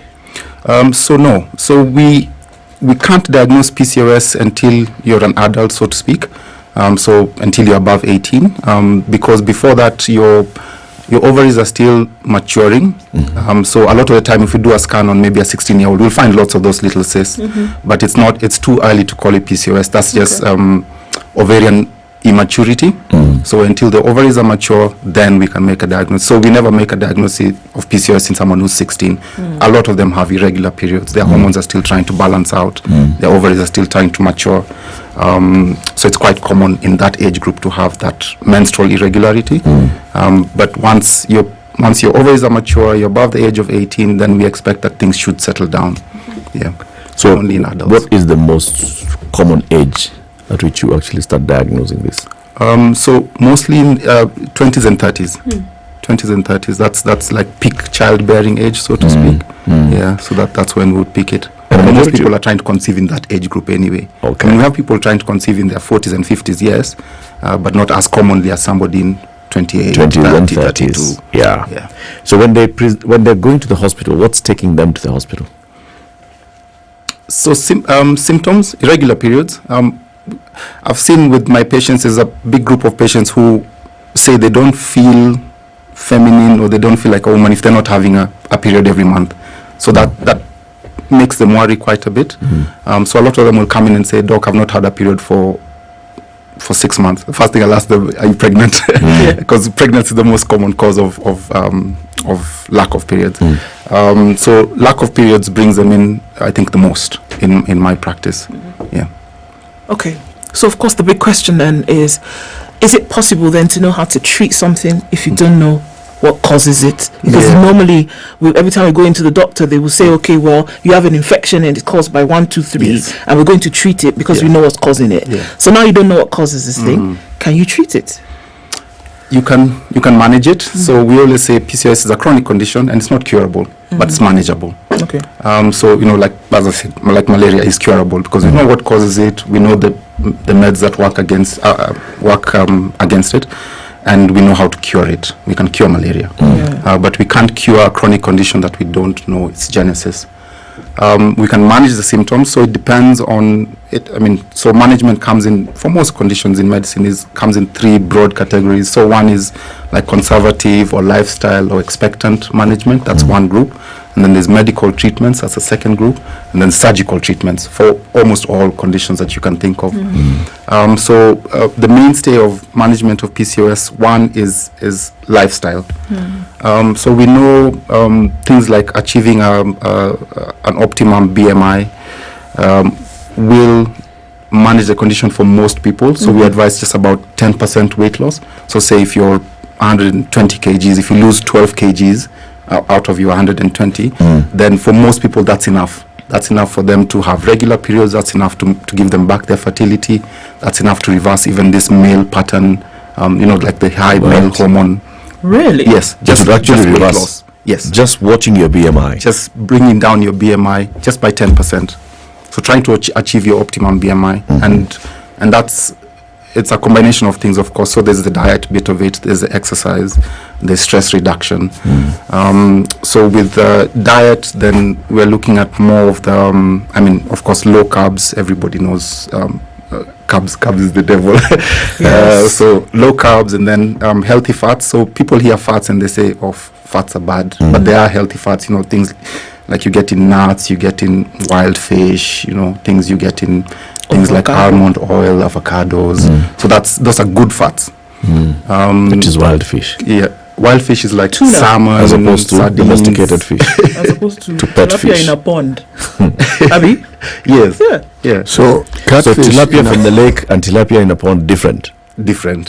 Yeah. But the ones they particularly stress on is things like sardines, things like wild salmon, that kind Tuna. of fish. Things like what? I think so. I don't like tuna much though.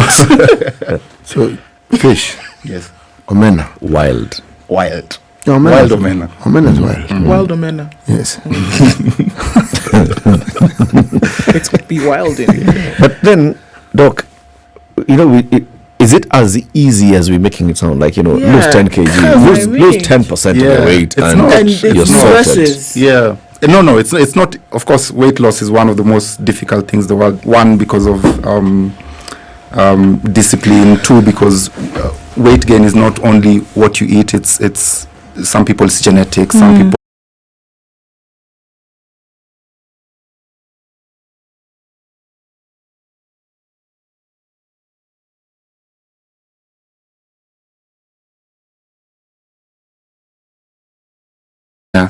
So we don't expect that. It's not like, I don't know, like maybe a delivery. You come in labor and we deliver you and you go home after 2 days. We're going to be with you for a long time. We're going to walk the journey together. Okay. The other one is medication. So the second big group of treatment category is medication. So typically, if we want to regularize your periods, there's ways we can do it. We know it's a hormonal problem, so we give you hormonal medication. So typically in Kenya, what we'd use is like the combined pill, like microgynon, Femiplan, that kind of thing. Or there's a combined patch as well. I don't know if you've heard of the Evra patch.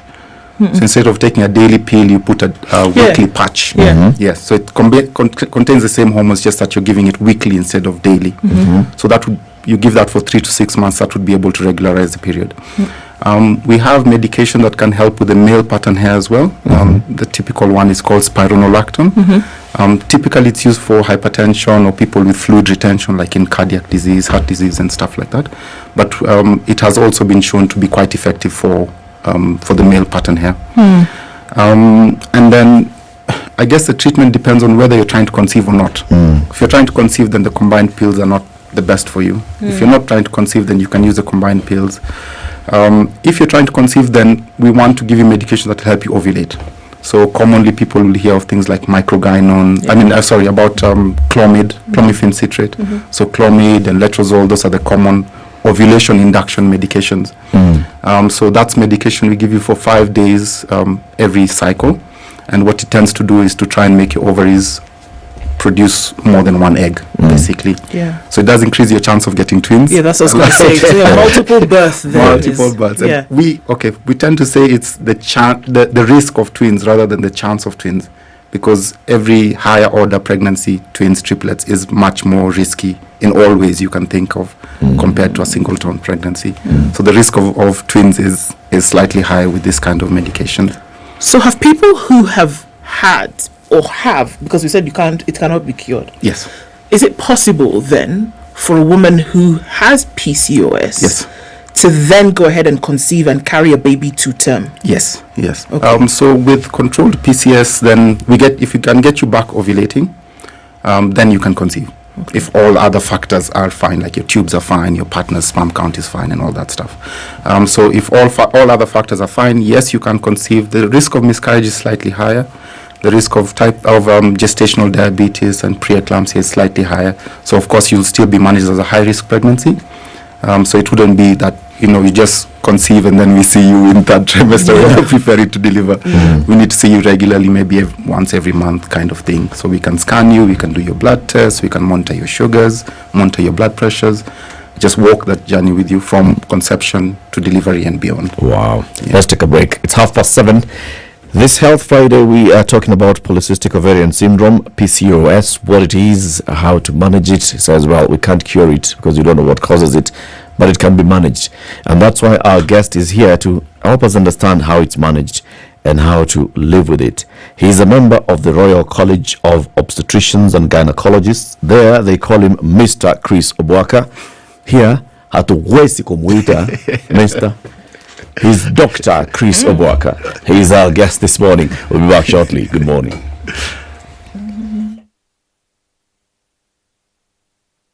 This is the Situation Room, the only way to start your day. Welcome to the Delight Nakuru by Username Investments, going only for 799,000 shillings for an eighth of an acre. There's borehole water, estate gate, graded access roads, electricity and other social amenities. SMS plot to 20321 or call 0725 000 222. Welcome to BBS Mall, the ultimate shopping destination in East and Central Africa. With over 1,500 retail outlets, thousands of parking slots, and more than 30 eateries, there's something for everyone. Enjoy our conference and expo facilities, kids play area, and soon-to-come attractions like bowling and the Gold Souk. Thus, this Ramadan, we're proud to announce the opening of a majestic masjid accommodating over 2,000 worshippers, conveniently located, reachable within 20 minutes from anywhere in Nairobi. BBS Mall. Unleash your shopping desires.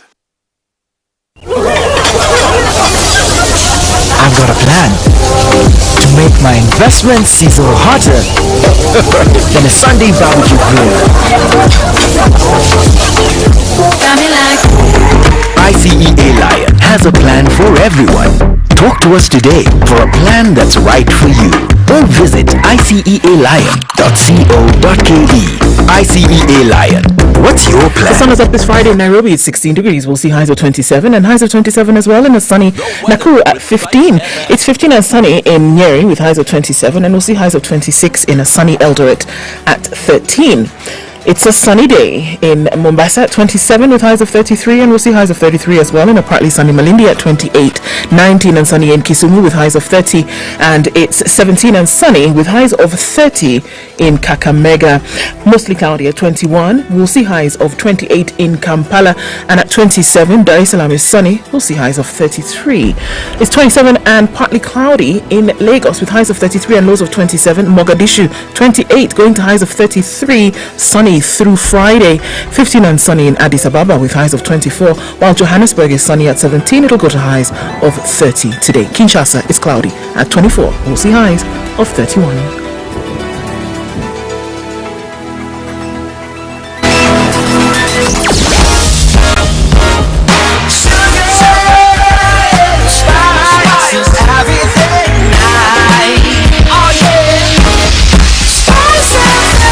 Spice up your life. All right, we are in traffic hour now, according to the clock, and the Thika Superhighway. Let's look at that because that's where it's pulsing with traffic this morning as you're getting towards the city. It's bumper to bumper through from the Outer Ring Junction all the way through to the fork in the road that goes towards Wangari Maathai or Muranga Road. So let's watch out for that. You're coming along slowly. You'll get there, don't worry, but it's going to be slow. On Gong Road, it's also busy as you get towards the City Mortuary roundabout. And then folks coming in from Upper Hill, not too much of an issue. But then if you're coming off of Upper Hill, going then towards going towards Uhuru Highway, there's a bit of traffic there as well. Keeping an eye on things this morning. Let's do it. Let's talk on SpiceFM. KE on X hashtag the Situation Room. Mature, intelligent talk every morning. Spice up yourself.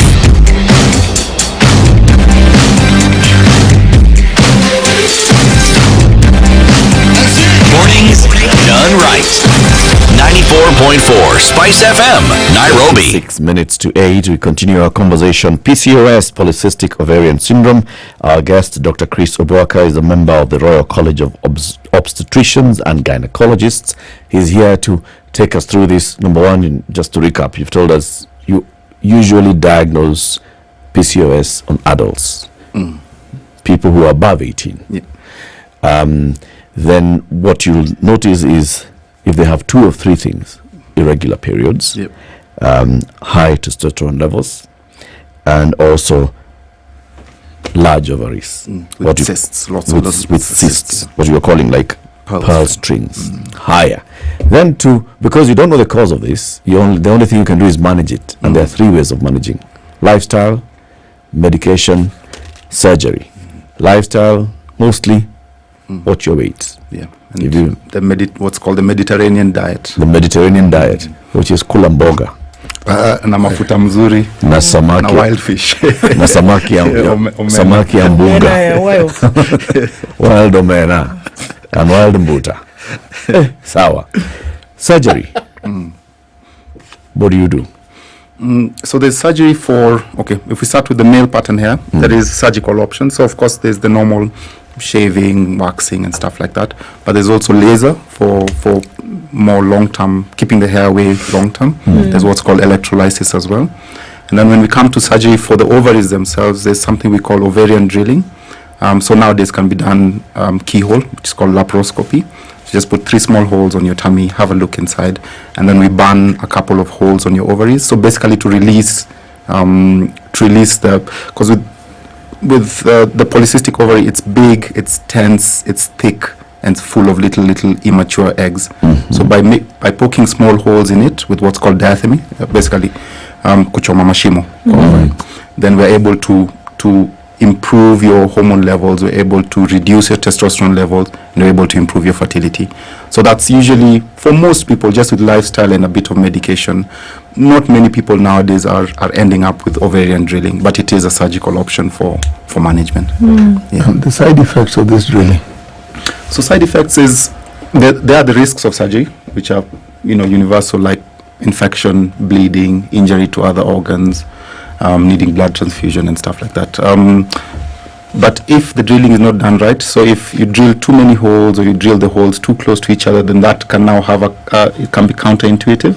So you can reduce ovarian function if you don't do it correctly. So in the past when we were in school a long time ago, there was like rules of 4s.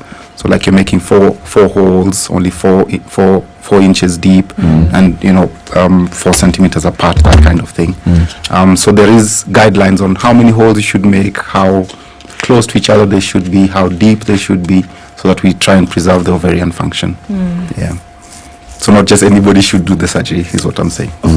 Some of these things that you mentioned, if one were to have or conduct a procedure to remedy or to alleviate the situation, how many healthcare facilities do we have in Kenya where you can actually have these things done? So keyhole surgery or laparoscopy has come a long way over the last few years. Most centers will have what's called a tower. A tower is like the stack of instruments that you need to do keyhole surgery. We call it a tower because lots of different components to it. It's like the old radios, with the turntable here, a mixer there, that kind Cassettes. that cassette. They're beautiful. Yeah, they're really beautiful. So it's something similar to that, and most facilities now have them. Yeah, even government hospitals and have them. And they have the manpower who are able to use them effectively. Yeah. So there's there's a group called Laparoscopy Mashinani, run by good friend Dr. John Jagi. So he's based out of Kerugoya, and he's one of the leading laparoscopic surgeons in Kenya. And he started Mashinani. He just trained himself, went for some courses, bought the equipment, and is doing a lot of laparoscopy in Mashinani. That's why it's called Laparoscopy Mashinani. So in the past it used to be like you have to come to Nairobi Hospital, Aga Khan, MP Shah. But nowadays, even in the district or in the government hospitals in the periphery, you can have these procedures done safely. Yeah. The medical interventions that you talked about. Let's go traditional medicine.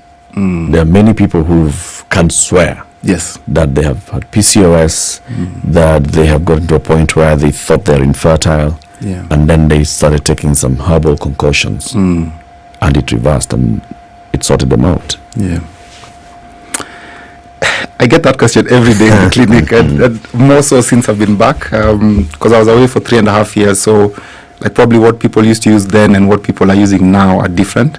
So the things that keep popping up in my consultations is things like arrowroot from Harriet's Botanicals. Yeah, that's quite many people are using it for menstrual balancing. What I've come across as well is evening primrose oil as well. It's being used quite commonly as well now. And what do you call this Nigerian mboga that they make? There are many. Which one specific? This particular mboga, what is it known for? The bitter one. So it gives almost like a mucusy kind of okra. Exactly. Yeah. They call it okra. We call it okra. So okra. So there is like an okra juice that people are taking now. So it's a very thin, thick, stringy, mucusy kind of drink. I saw a video like that on TikTok the other day. Some lady saying she's mixing the okra and ginger and we don't know what, and then this thing. Yeah. So I think in the last 6 weeks I've been here, those are the 3 that keep coming up with my patients, and I mean they swear by it. The only thing is us who are Western medicine trained or classically trained, then I wouldn't have enough definitive evidence of the risks.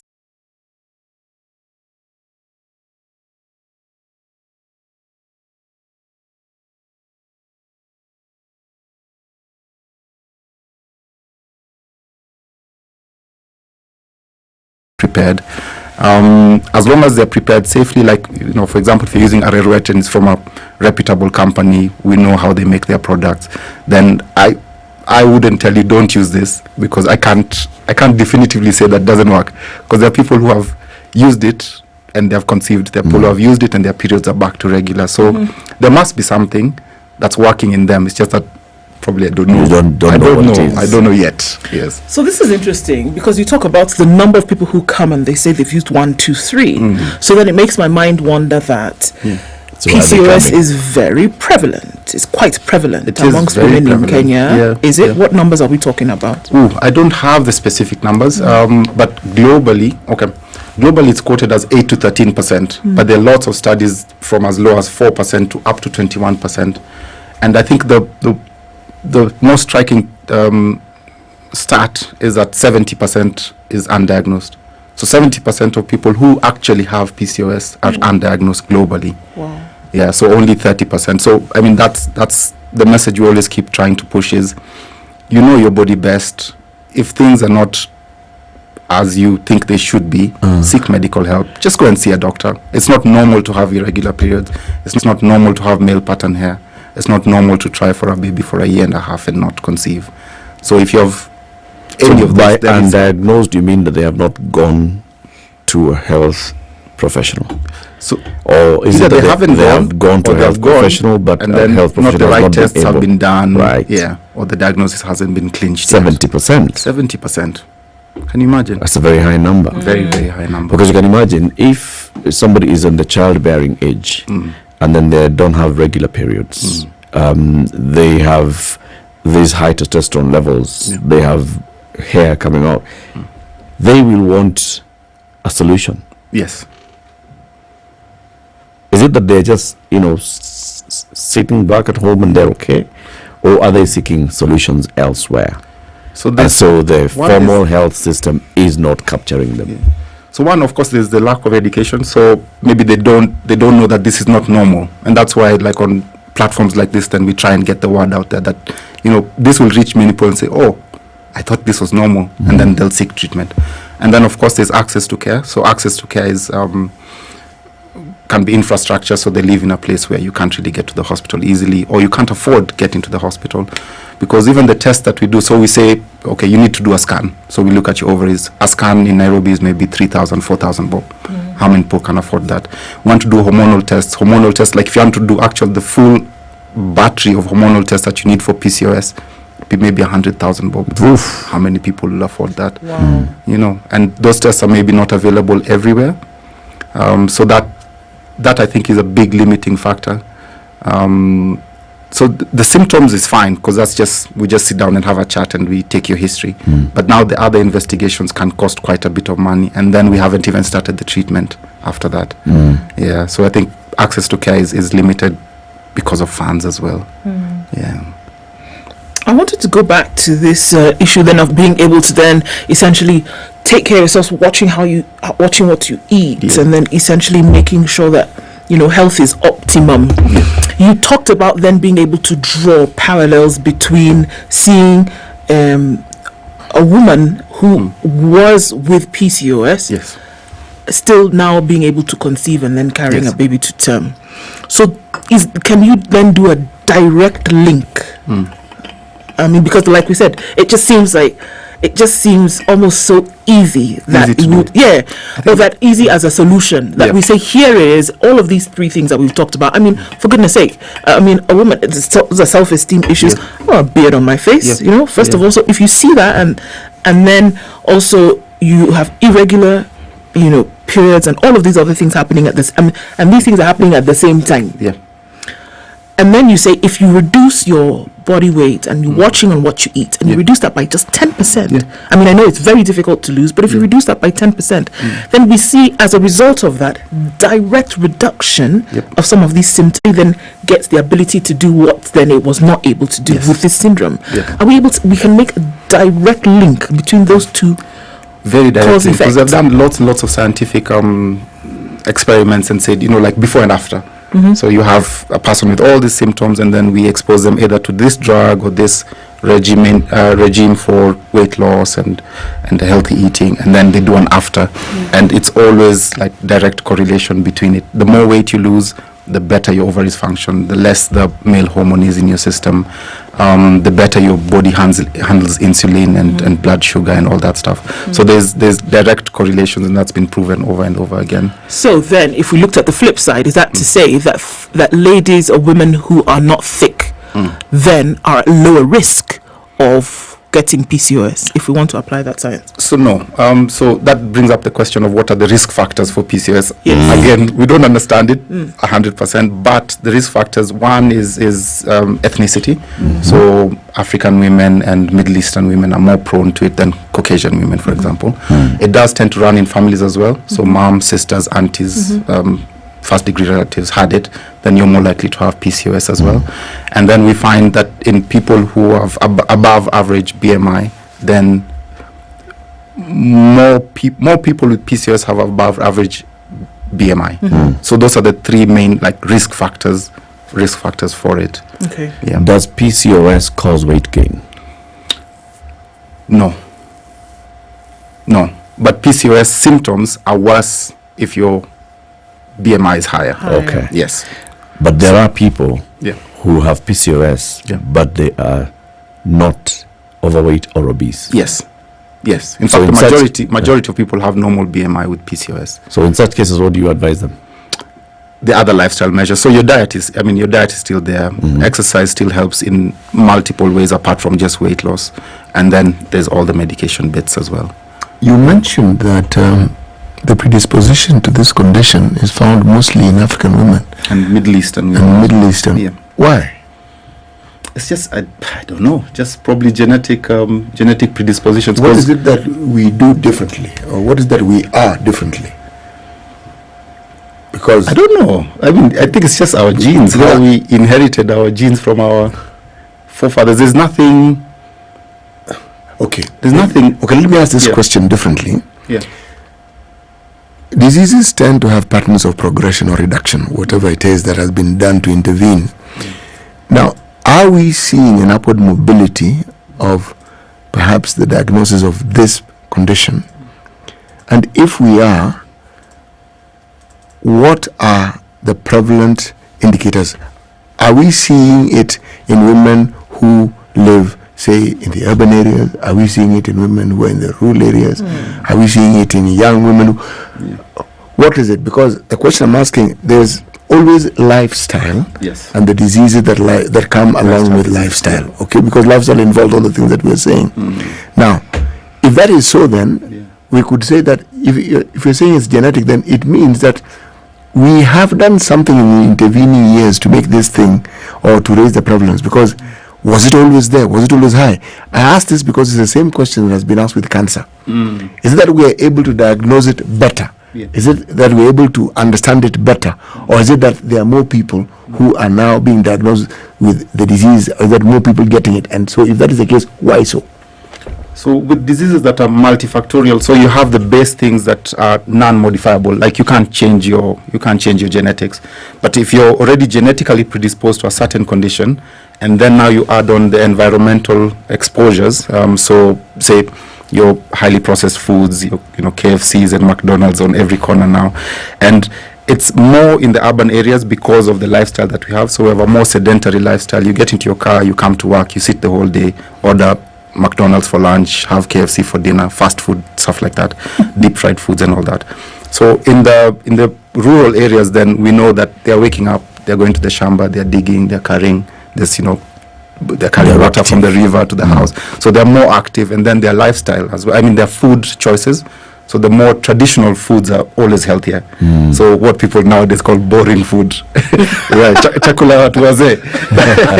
That's so I say the more bland the food, the more boring the food, the healthier it is overall. Yeah. So the high sugar things are exciting, but they're not healthy. Deep fried foods are exciting, but they're not healthy. So we can't change our genetics, but we can change these environmental things, like the stuff that we're putting into our systems and how active we are generally as a people. Okay. So people who are watching today or listening and following this conversation, and they're hearing, okay, PCOS, these are the symptoms, like you've said, 70% undiagnosed. So someone has just had this and thought, okay, maybe I should go and get checked. Yeah. So where should they go? We say, okay, in this health system, then there's easy access to specialists, as opposed to in other health systems, like in the UK, you can take up to 6 months to see a gynecologist, because it's all NHS, it's all like GAVA. Start at the bottom. Start at the bottom. So you start with your GP and then refer you. It takes 6 months to get a slot. But here you have easy access to a gynecologist. So you can call my office, make an appointment, for example, and I see you today or tomorrow, for example. So the first thing is your doctor will take a thorough history. So when we take a history, we ask about your obstetric history, your gynecology history, your surgical history, medical history, family history as well, like smoking, drinking, things that run in your families, all that. So we take up a complete history. Then now, after I've taken a complete history, then I like to go into what actually brought you today and what do you want to achieve out of this consultation or this visit. So for some people, they just say, I came because I want to know if I have PCOS, but I don't really want to do anything about it at the moment. I'm not trying to get a baby. My periods are irregular, but it doesn't matter to me. Some people say, I want to have a baby. So it's always nice for the doctor to, by the end of a conversation, the doctor has to know what does this patient want, because not all patients want the same thing. And if you meet the patient at their point of need, you give them what they want to achieve from the conversation, then they leave a happy patient. And then from the conversation, then we do, pattern recognition. So I've seen lots and lots of patients, so we know, I've seen 20 patients last year who came with this combination of things, and this is what turned out to. So we know what line of investigation to take. Because there are some patients we see and we're actually quite worried and say, this one looks like an ovarian tumor that's giving them too much testosterone, not PCOS. Or this one looks like they have a problem with the adrenal glands, and that's why they're having these symptoms. So PCOS has a lot of what are called differentials. So some are serious differentials like cancers, some are other hormonal problems like Cushing's syndrome and stuff like that. So from the history and physical examination clinches the diagnosis in about 80% of patients that we see. So you have to have, I know there's a lot of uptake of, online consultations, telemedicine, e-medicine and all that, but there's no substitute for seeing somebody face to face, laying a hand on them, examining them and coming up with a diagnosis. So we can have a phone consultation. I have lots of patients who say, I'm in Mombasa, I'm in Eritrea, can we do I say, fine, we'll have a chat. But then at the end of it, it could be this or this or this. Yeah. Come. You better come. Let's examine you, do further testing. Yeah. So apart from what we may call here psychosocial, the issues that, okay, you've got a beard growing and you're a woman and you're feeling, okay, so what's the problem? Or you have irregular periods. There's no pain. So PCOS itself should not give you pain. So, typically people come and say, I have pain here. I know I've polycystic ovaries. But those ovaries, they're sub-centimeter ovaries, sub-centimeter cysts, like less than 1 centimeter. Lots and lots of tiny ones. The ones that may give you pain is the bigger cysts. So, like an ovarian cyst, which is 7-8 centimeters, can twist on itself, can pop, can bleed into itself, what's called a hemorrhagic cyst. So for PCOS, should not give you pain. If you have pain, then that may be something else like endometriosis, infections, other big cysts, fibroids. And that's why, like, when we do a scan, we rule out all these other things. We're not just looking at the ovaries, we're looking at all of the reproductive organs at once. Right. Yeah. How radical can treatment be for folks who decide, well, okay, because here we are saying that in the ovaries here where this thing is happening, almost kind of like the control center that then affects everything else, right? So the hormones come in and that's their playground where they're doing 1, 2, 3 in order for fertility to happen, ovulation to occur, etc., etc. So in this nerve center of activity, if this is where the problem is coming from, how radical can treatment be if one decides, okay, remove it? So if you don't want... I don't want it. You don't want any of these problems anymore. Remove the ovaries. No, there's a lot of that's a tricky question because as we said, most of the patients we are seeing are of childbearing age. These are young ladies. We have a lot of patients, even in my practice, who come and say, I'm 32. I know for a fact I don't want any children. I'm having heavy periods, painful periods. Doc, just take it all out. In the past, they used to say, oh, you have to have maybe 3 kids, you have to be above the age of 40, that kind of thing. But in this day and age, you can't police people's bodies. At the end of the day, you have to respect people's autonomy. As long as they have sound mind, they have capacity, somebody can make a decision for themselves. So, of course, there'll be a prolonged, protracted period of counseling. Even sometimes we refer them to psychologists and psychiatrists to make sure that the decision they're making is not based on, it's not a fleeting decision. It's not based on, so I'm so embarrassed about my male pattern hair, so the solution is just to whip it all out, because there's a lot of regret that comes with it. We don't know about 10 years down the line. But if you've gone through that whole protracted process, we have assessed you, you're fully competent, you're fully, you have the capacity to make the decision, then I cannot decide what you do with your body. I think that's my political answer, because it's a very difficult question. And if you ask different gynecologists, they'll say, I mean, I can't do a hysterectomy on a lady who doesn't have kids. Oh, really? Yeah. Okay. Or a lady who's in her 30s and she wants a hysterectomy. It's just from their value standpoint. From their value, yeah. So some people from, like just traditional background or religious background or whatever it is. But we always say there's something called conscientious objection. So if I don't, so let me use a more common example is like termination of pregnancy, for example. So some doctors will say, I can't do it. So they can conscientiously object to it, but you still have a duty to your patient to refer them to somebody who will do it safely. Because otherwise you'll see in the newspaper, this patient went to the back streets, had an unsafe abortion and died, and that will be on your conscience.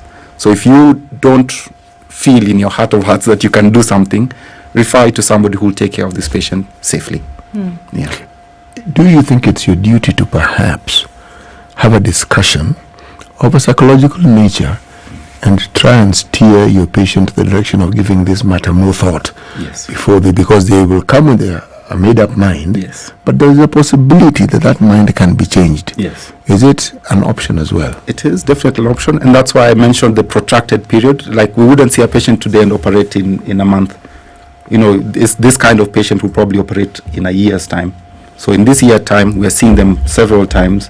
We're discussing all the options, presenting new facts, presenting new evidence, and we're roping in our colleagues from the mental health space as well, so that they can also assess this client and say that this client is making the decision with the right in the right context. So all the faculties are in the right place. Dr. thank you very much for this conversation. It's been truly informative. Dr. Chris Obwaka is a member of the Royal College of Obstetricians and Gynecologists in the UK. He's been our guest today talking about polycystic ovarian syndrome. We've learnt a lot. Keep it here. In the next hour, we talk to a judge of the High Court celebrating International Women's Day, 8 a.m.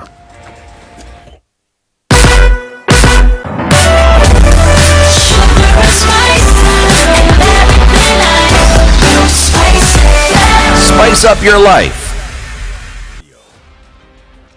The news at the top of the hour on Vibes Radio.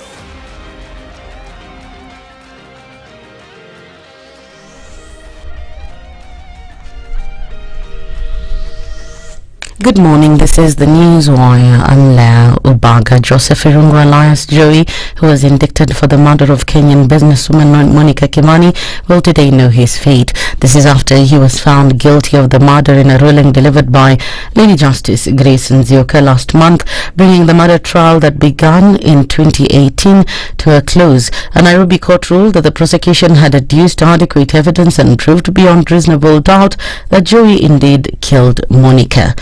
Ministry of Health has requested for 4.9 billion shillings from the Treasury to absorb medical interns. Cabinet Secretary Susan Nakhumicha, however, said the ministry doesn't have resources currently to absorb the interns. She stated that the demand by the Kenya Medical Practitioners and Dentists Union to post and pay the interns at 206,000 shillings per month was untenable since the ministry lacks the resources to foot the bill. Already KMPDU has issued a strike notice to push for the posting of the interns. Why are you paying interns? Why can't they just work for free? Let them know that all interns, all cadres of interns are the backbone upon which the healthcare of this nation run. Yes. Because the counties have mismanaged the human resources on the ground, it's only the interns who are the saving grace. If there is anything that we only need to see is that this police officer, there must be something to be done for justice to be delivered, for us to downturn or rather to cool down. Bar owners and second-generation alcohol manufacturers have termed the suspension of licenses by government as punitive and unwarranted. Bars and Liquor Traders Association Secretary General Boniface Kashoka says the directive could render at least 200,000 workers jobless. He further urged the government to deal with barons in the sector. We have some small reservation on that point. Na tukuambie Waziri Kindiki, wakati ulisema kuna bars ambazo zilifungwa. Hakuna bars zimefungwa. Watu wako wamezunguka wakiokota hongo. Tunataka serikali ideal na barons na cartels ambazo zina import ethanol illegally. So we are very happy. 70% of what was said imekuja kutusupport. And for once, tumerealize kwamba the president listens to us. The Cabinet has directed that the role of regional development authorities be reviewed in light of devolution. The Cabinet said the review should assess the impact and effectiveness of the 6 regional authorities. At a meeting at State House, Nairobi, the Cabinet also approved the Livestock Bill 2023. The proposed law provides for a regulatory framework in the livestock sector, giving priority to the dairy, leather and meat value chains. The Mombasa-bound section of Uhuru Highway between Tuku Road and University Way will be closed from today night to Sunday midnight to allow for maintenance works. The Kenya Highways Authority Director General Kungu Ndunga said the closure will be effected from Friday at 11 p.m. He added that motorists intending to use the road within the specified period will be directed to alternative routes. And finally, residents of Kikupe in Gilgil are trying to come to terms with a shocking attack in which a 30-year-old man killed his estranged wife by slitting her throat. During the incident in one of the lodgings, the man who had travelled from Eldoret stabbed himself on the chest and stomach in a suspected suicide attempt. The suspect, who is fighting for his life in hospital, had travelled for close to 200 kilometers to convince the 23-year-old woman to return home, only to turn against her. That's the Newswire. I'm Leah Ubaga.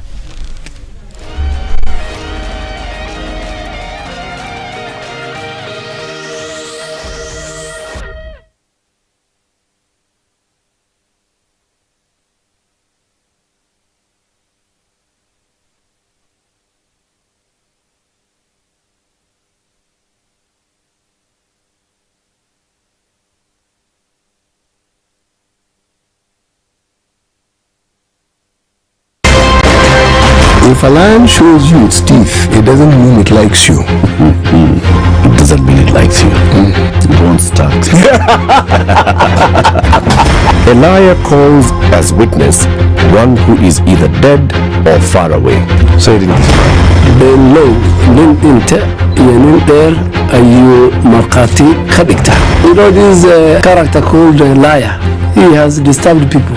So when you tell him who are your witnesses, he will take you to a place where it is difficult to verify. For someone like me who sweats a lot, I cannot survive that. You know, sweating is biblical. And you must blame it on Adam, not me. You know, because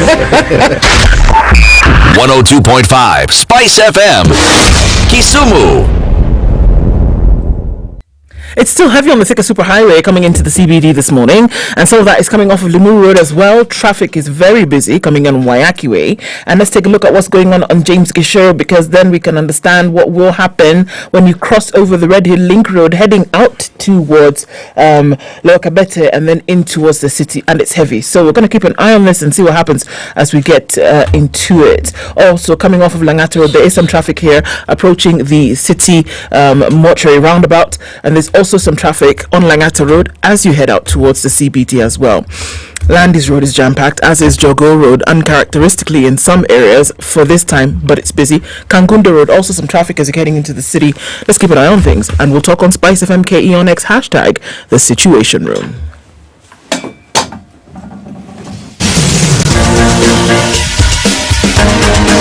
This is The Situation Room, the home of hard-hitting political commentary and penetrating insights about the state of the nation. This is a talk radio experience like no other. The Situation Room, a place for hard truths, debates, and elevated conversations. The Situation Room, witty, political, engaging, deep, controversial. In the room, we have C.T. Muga, researcher, academic, seasoned political observer, a fountain of wisdom in these politically uncertain times. Ndu Oko, Nigerian by birth, Kenyan by choice, communications expert, Pan-Africanist, a truth seeker and believer in people power, and Eric Latin, agent provocateur, the man in the chair, seasoned journalist, news hound, a man who believes in punching up, not down.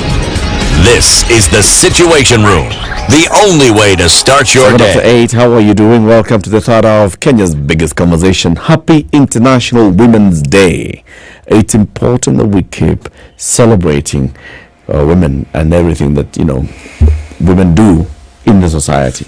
It's very, very important. Sisi, as we go into this, please remind us, why is it also important to think about a plan? Well, it's really important for a very simple reason. Whatever it is you want to do, you may think you're not planning, but you are. The moment you think of something and you think of a process you want to follow to achieve it, you're planning. But when you're looking at your life and you want to determine what it is that you actually want to achieve, there has to be a plan.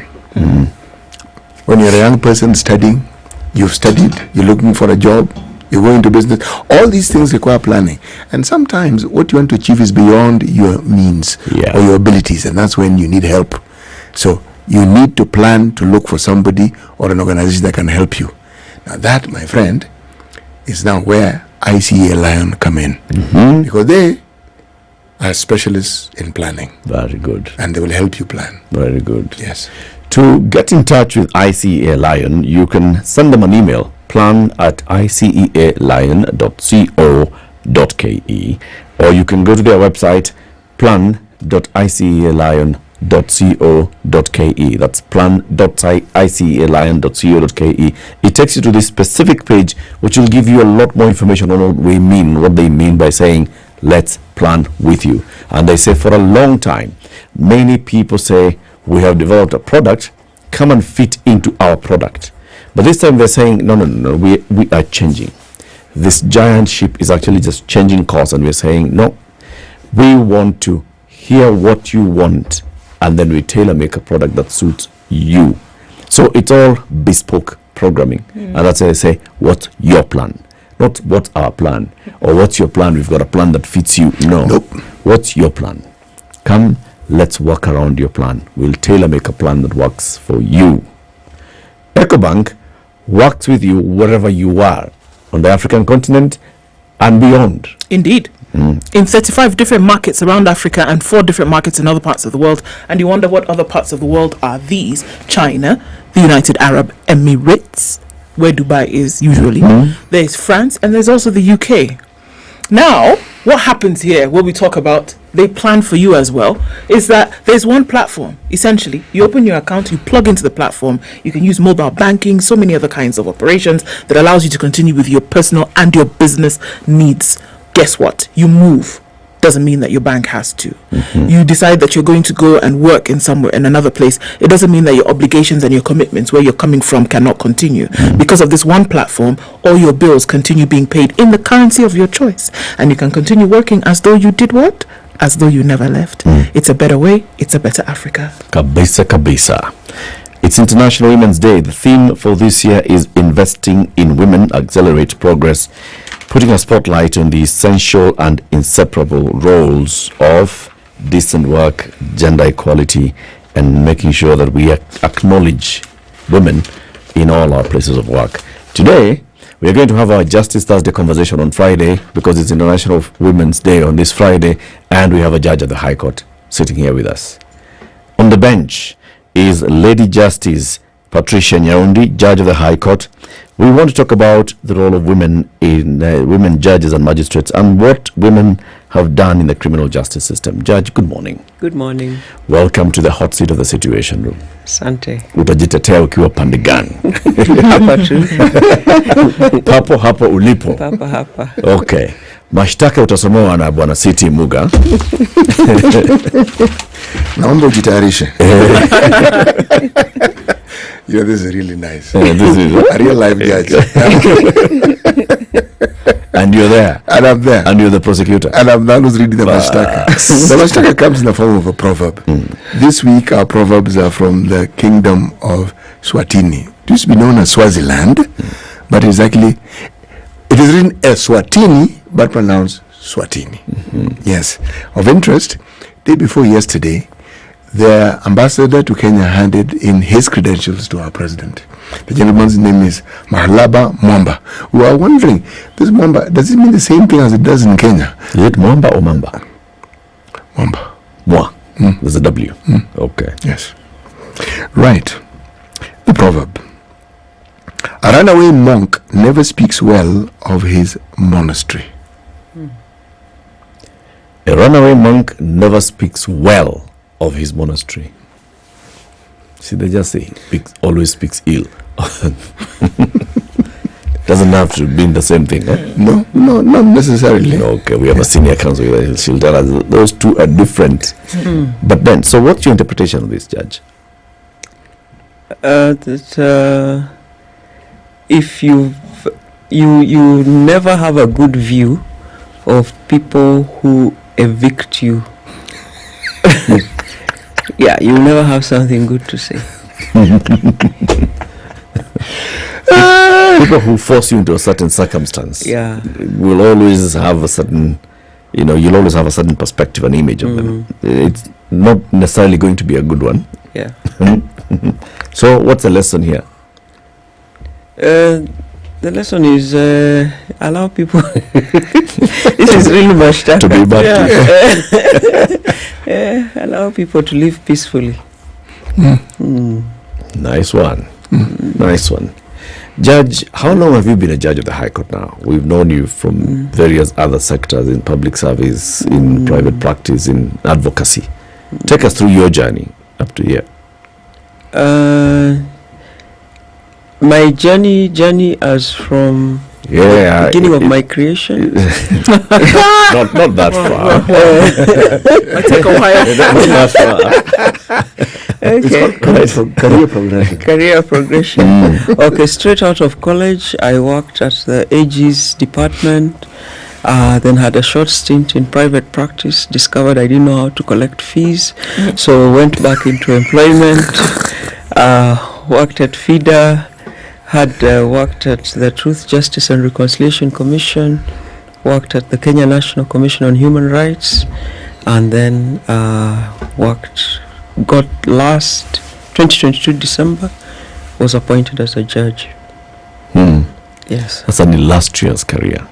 I mean, if you look at what you've done, when you sit now as a judge of the High Court, you are somebody who has been an advocate for human rights in the country. You're somebody who, just sitting in the TJRC, you have faced and you have heard stories of what happens in this country, right? And today we are celebrating, women such as yourself and others who are in the criminal justice system for what they've done and what they've gone through. How would you describe that experience? I mean, just sitting at the helm of the Human Rights Commission, or being a member of the TJRC, or working at FIDA, and seeing that the work that you need to do to push for human rights. What has that done to you?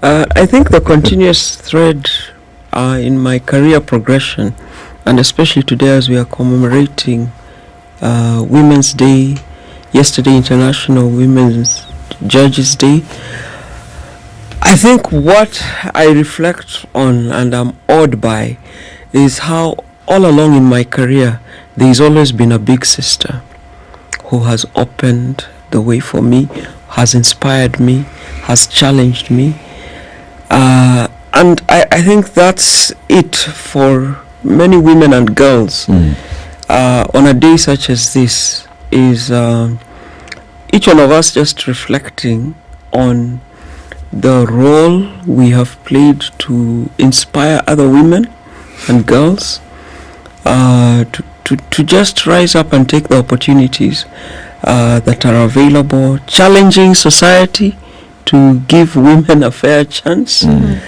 And when you have the opportunity to serve such as I have, is to always reflect and say, what's my value add? What can people really say is your contribution and to progress? In my case, in the justice sector, and for many women being able to celebrate that because doors have opened, we are able to say that this is the contribution we are making. The power of hand-holding, and it's always been said. I mean, when the person who is actually holding the door open for you, it's not costing them much. They were just passing by there, they held the door open. But the person who walks through that door will never forget that job that person did, you know. You'll never forget. And that's why today, for example, you're saying you remember the women who were holding the door open for you, even if they were just holding it by putting a foot there. And so you can just walk in. Or even if they're just pushing it so you can walk in. You know, it's of interest because when it is remarkable that doors are opened for you by someone, what is not spoken of is those that were shut in your face, as in opportunities that were missed. So you get to appreciate highly and fully those who did the complete opposite of what you had experienced before. And you do not forget them. Because that now is that seismic shift. You suddenly realize this is a change from what one has seen. Now, that is what makes for these permanent changes that people have, because you then realize, wait a moment, this thing has been handed over to me in essence. So it means I now have to open other doors for other people. As you look at here we are talking about judges and magistrates in the criminal justice system, which when you look at it off the top, it just seems like a sector whereby you had to be maybe a little bit harder than your disposition, that you had to be cutthroat in how you deal with issues. And so, because of that perception, it would have been left as then an area that only men could play in. But women have been able to transverse this. How do you think that journey has gone over time to whereby we do have some of the topmost judges and magistrates in the criminal justice system as women? I think the first has been those who went ahead of us is just disrupting this societal,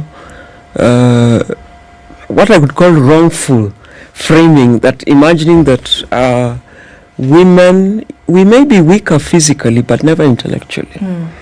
And I think the trailblazers, those who went ahead, the women, if you look of think of the Justice Effie Awards, Justice Effie Watch, the fasts, now retired, what's her name again?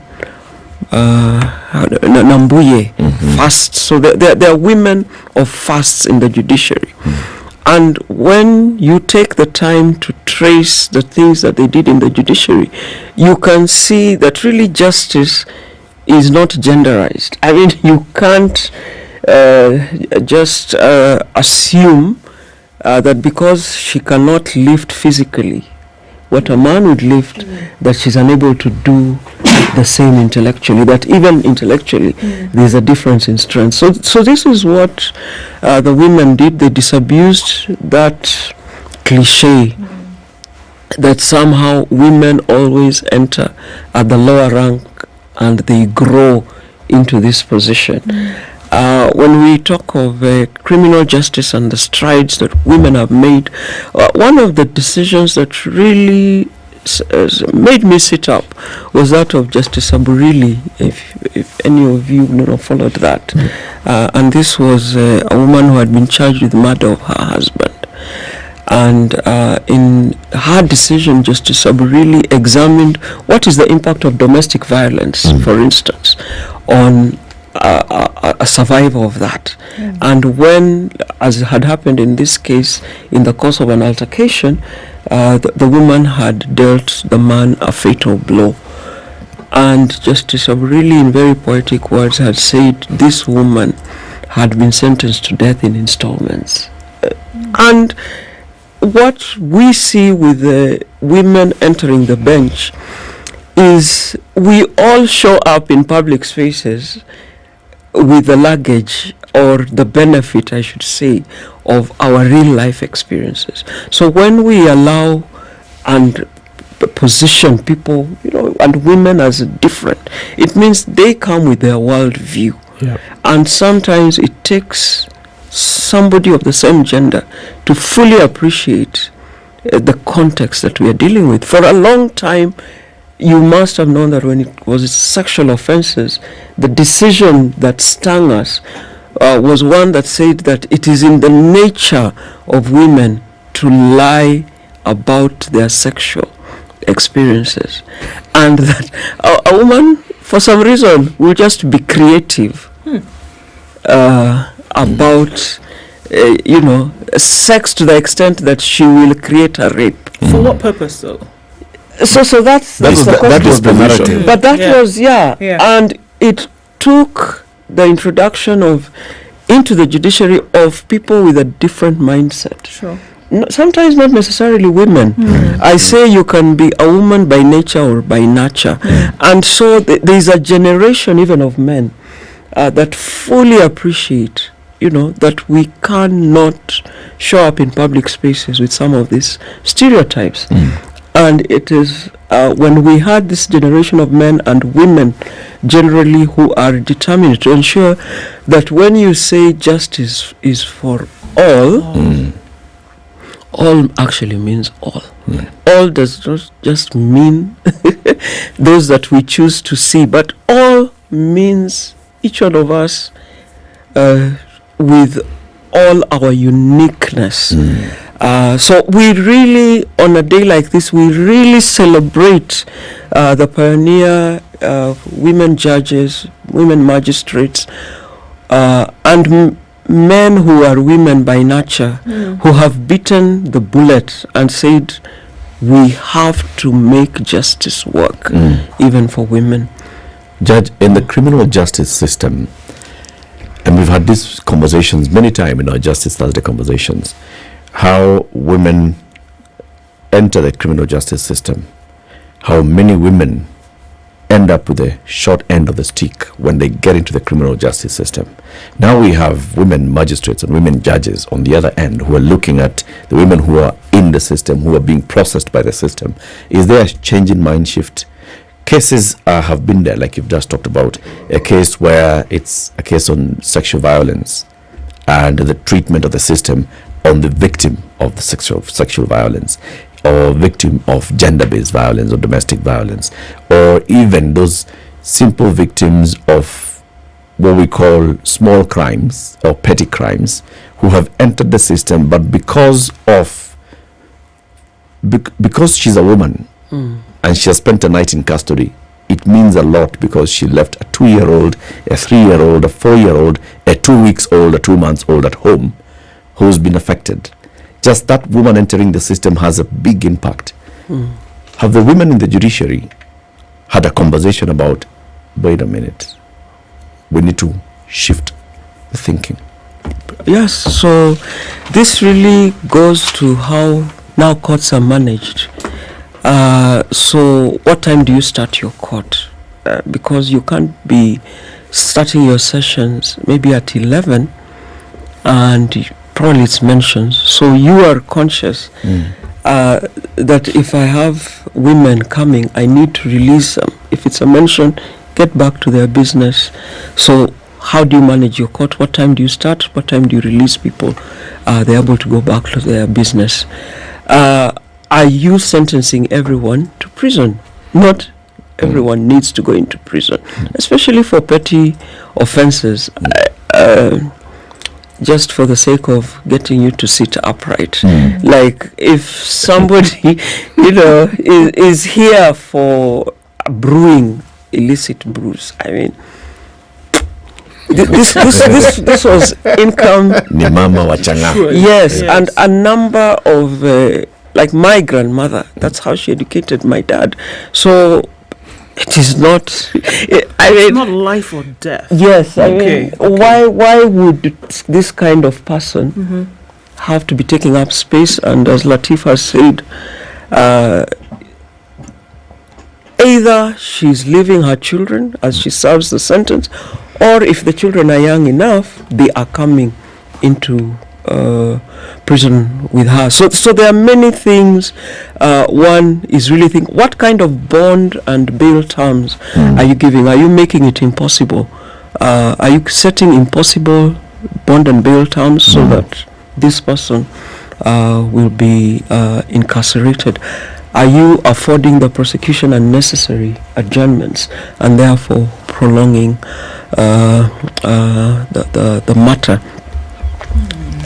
I mean, sometimes we've normalized the transformation, but some of these things were, if you think of the magnitude of them, for instance, ensuring that they are in-camera hearings that allow for the preservation of dignity.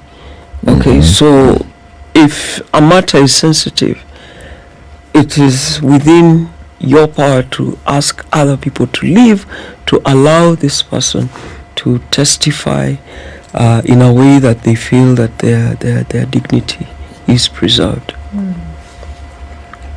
know, one of the things that I've always found fascinating is how it is that this discussion of gender, whenever it is held in public, it tends to move very quickly in the direction of a very emotional discussion, because there are those who will hold certain views and they will hold their ground irrespective of whatever else they hear. Now I say this because when you're talking about issues pertaining to cases involving women, especially in the gruesome issues about rape, for some strange reason it's always presented as though the woman engineered to have herself raped. And you're thinking, what is this logic? The explanation. Every time, for instance, I remember an altercation that involved two public figures, two politicians, and some violence was meted out. And I remember just the reactions. Someone struck the other. Okay? Somehow it was a woman's fault. She moved in the path of the hand. Of the hand, yes. The hand was generally waving at the crowd, okay, vigorously, and she happened to stop the movement of that hand. Now, but it's symptomatic of a view, rather a perception, that seems to be firmly held by many. If it wasn't the case, then why then would we have these constant conversations about the inheritance of widows, property altercations that arise when the man of the home is dead and there's a widow who is left? The very people who ordinarily would argue are supposed to protect this person seem to be now the very people who want to disenfranchise her. And even with the progress that we've made, Judge, with that preamble, the question I want to ask is, has the needle actually moved? The simple, ordinary Kenyan woman, simple, the one who you don't even know by name, has her life really changed as a result of these changes? Because happy we see the changes, but has it cascaded down? I think one of the greatest things that has happened in the judiciary is the opening up to other forums for resolving of disputes, and especially in the issue you've raised around succession. Really appreciating that you can award a widow, for instance, letters of administration. But when she arrives back in the village, that paper is torn, and she's told, sorry, this is, first of all, you didn't even deliver sons. You just have, a nest of girls. So, sorry, there's no land for you here. The transformation happened when the judiciary embraced alternative dispute, and especially involving the localized decision-making bodies. And that is where you can see the change. That is where you can see, because when you allow parties to go for mediation, you remove all the drama, like in our culture you can't, in our culture you can't, and you say, what is the issue? And the issue usually boils down like, I am feeling like I am entitled to your parcel of land. All right. And the issue then on the part of the woman will be, because of this is your feeling. What does it mean for these children and for me? Where do we live? And when parties are forced to address the actual issues, leave alone the drama that normally conceals when people frame what they think is the case. When you're forced to deal with an issue, and oftentimes you will do this through mediation or other informal ways of accessing justice, then you see this turnaround, because even it is in those spaces that you give women agency and voice. So that really has been the dramatic shift on my part. And the moment that in one locality, the magic of this is that, the possibility of it is that when one woman sees justice work for another woman, then the ripple effect of that is that other women will approach courts because there's now confidence that my issue will be resolved, not just the case determined, but that I will live there with a solution that works for me and my children and family indeed. Let's take a break. 27 minutes to 9. Happy International Women's Day. We are commemorating it today with the Honorable Lady Justice Patricia Nyaundi, Judge of the High Court of Kenya. Women in the criminal justice system, looking at the role that's being played by women judges, women magistrates in the judiciary, and how that, just like City's last question here, how that is translating to the ordinary folk on the ground at home. It's a big one. We'll be back shortly after we take a look at the weather and traffic. This is the Situation Room, the only way to start your day. If you want to get on the road less traveled and see those wonderful hidden away places that are off the beaten track, what do? Trade in your travel agents? Buy a bigger and better map? None of the above. Because soon, the Nairobian will become the Nairobian Extra and give you TNX rated travel live.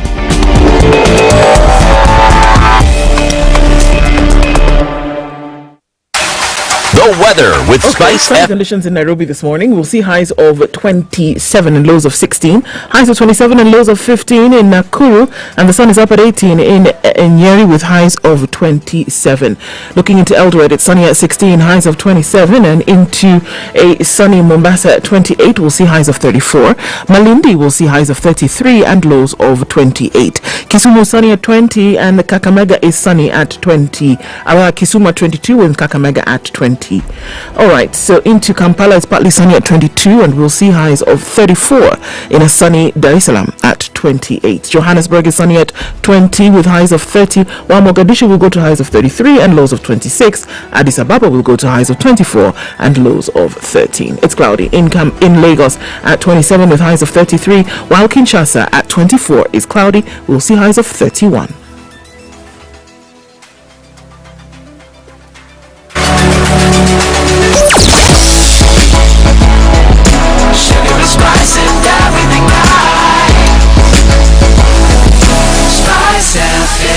Spice up your life. Where are we now? Into traffic hour. Let's see what was coming off of the Thika Superhighway was heavy traffic earlier, and I think that we're seeing that slowly dissipating already early this morning. Some traffic then heading out towards the Pangani underpass, and that's coming in from Survey. And also on Limuru Road today, it's pretty busy. On to Outer Ring, traffic coming in from Kangunda Road was busy earlier, and we're still seeing that as you now take that turn heading out towards the Thika Superhighway is heavy inbounds. Then also from the from Cabanas towards North Airport Road and then out onto Outer Ring, that's what it looks like, busyness here and there. We'll be out of it soon enough. Let's keep an eye on things through the morning. You can talk to us on SpiceFM KE on X, hashtag the Situation Room.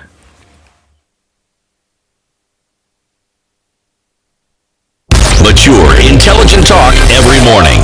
Spice up yourself.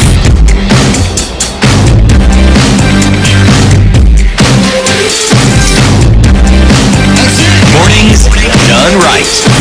94.9 SpiceFM, Nairobi. Justice Patricia Nyaundi, Judge of the High Court, commemorating International Women's Day today, looking at the role of women judges and magistrates. Your Ladyship, before we continue, now that you talked about people opening doors, it actually took me back to the number of women who've opened doors for me personally, and I want to take this opportunity to hail them on this platform that I have. First person to employ me was a woman, Elizabeth Omolo. She was the founder manager at Metro FM. Second person to employ me was a woman, the late Annika Slingerland. She was the founder of the then Family FM. Now it's called what? Radio 316. Radio 316. Third person to employ me was a woman, Rose Kimodo. She was the founder of Kameme FM. At that point, my immediate supervisor was a woman, Wanjiru Ikonyo, the same Wanjiru that we host here. Fourth person to employ me was a woman, Linda Holt. She was the founder of Capital FM. They are trailblazers. I just said founder. Trailblazers. But they opened the door. And as we commemorate International Women's Day, I want to say to those women, including the late Annika Slingerland, boss moves. I celebrate them. Fascinating, isn't it?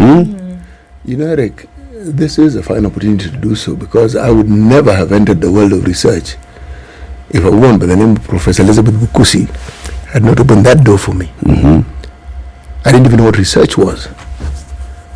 God knows how many decades down the line I was in research, and now I'm here. And if it wasn't for that research, I wouldn't be a radio talk show host here, because it's the knowledge and experience and education that I acquired with reference to the work I was doing that made it possible for me to be headhunted for this particular job. Professor Bukusi, another kudos to you, commemorating those women. You know, just holding the door open means not much to this person, but to the person who passes through that door, it means a lot. And the same thing that you said, you're where you are today because there are women who blazed that trail. When you look at the Justice F.U. Warren, what those ones were doing, and the first judges in this republic who were women, and then looking at the number of judges, we have a Chief Justice, a Deputy Chief Justice who are women. And it's normal. I mean, when you hear, okay, Patricia Nyaundi has now joined the High Court. She's it's all right. Oh, Patricia Nyaundi is the Kenya Human Rights Commission. No, it's because there were people who did it. And like you said, they were out there, they were charting the path, and they were disrupting. And that disruption is important. Now, the question is, those who have the opportunities that like the one you have now, and there are those many other now young women who are looking up to you, what is it that they see, right? So you, as the judges in the judge, president of the Supreme Court, judge of the Supreme Court, judge of the Court of Appeal, judge of the High Court, senior magistrates, chief magistrates, what do they see, and what should they see? I think they first should see merit, should speak very loudly, that we get to where we get, because I work a lot with young girls, and unfortunately there is a lie in town that you can go to sleep dreaming and wake up into your dream. You can think it. You can think it. You can become. So there's that very big lie in town. So part of what we encourage is that yes, people open doors for you, but because you honor and respect them, you deliver. And so that really the message of the day is that for those of us, people have opened doors. We live every day in this realization that there are eyes on you. And I think one thing that we have really seen in this country, can speak of our jurisdictions, is that women, we are actually even measured by a harsher. It's really harsh. If you look at some women who've been forced to exit public office and the things that they were judged harshly for, and some men who continue to serve in public office regardless, you can see that the yardstick is very different. But what we repeatedly at least say to our sisters who are behind us and our equals and the whole college of women judges is that there's a heavy responsibility that rests on our shoulders to communicate to the public that we are not just here by virtue of our biology, you know. We didn't earn these positions by our, what is the word for it, our body structures. No, it's not your physiology. Yes, we are in this position because first of all the country owes it to us. If we're talking about justice, the justice sector has got to reflect in its composition the people it serves. So if we are 52% of the population, that has got to reflect. The outcome of that justice system has got to speak to the needs of women. We are conscious of that. And so you will hear and hopefully feel women judges when they speak on the bread and butter issues.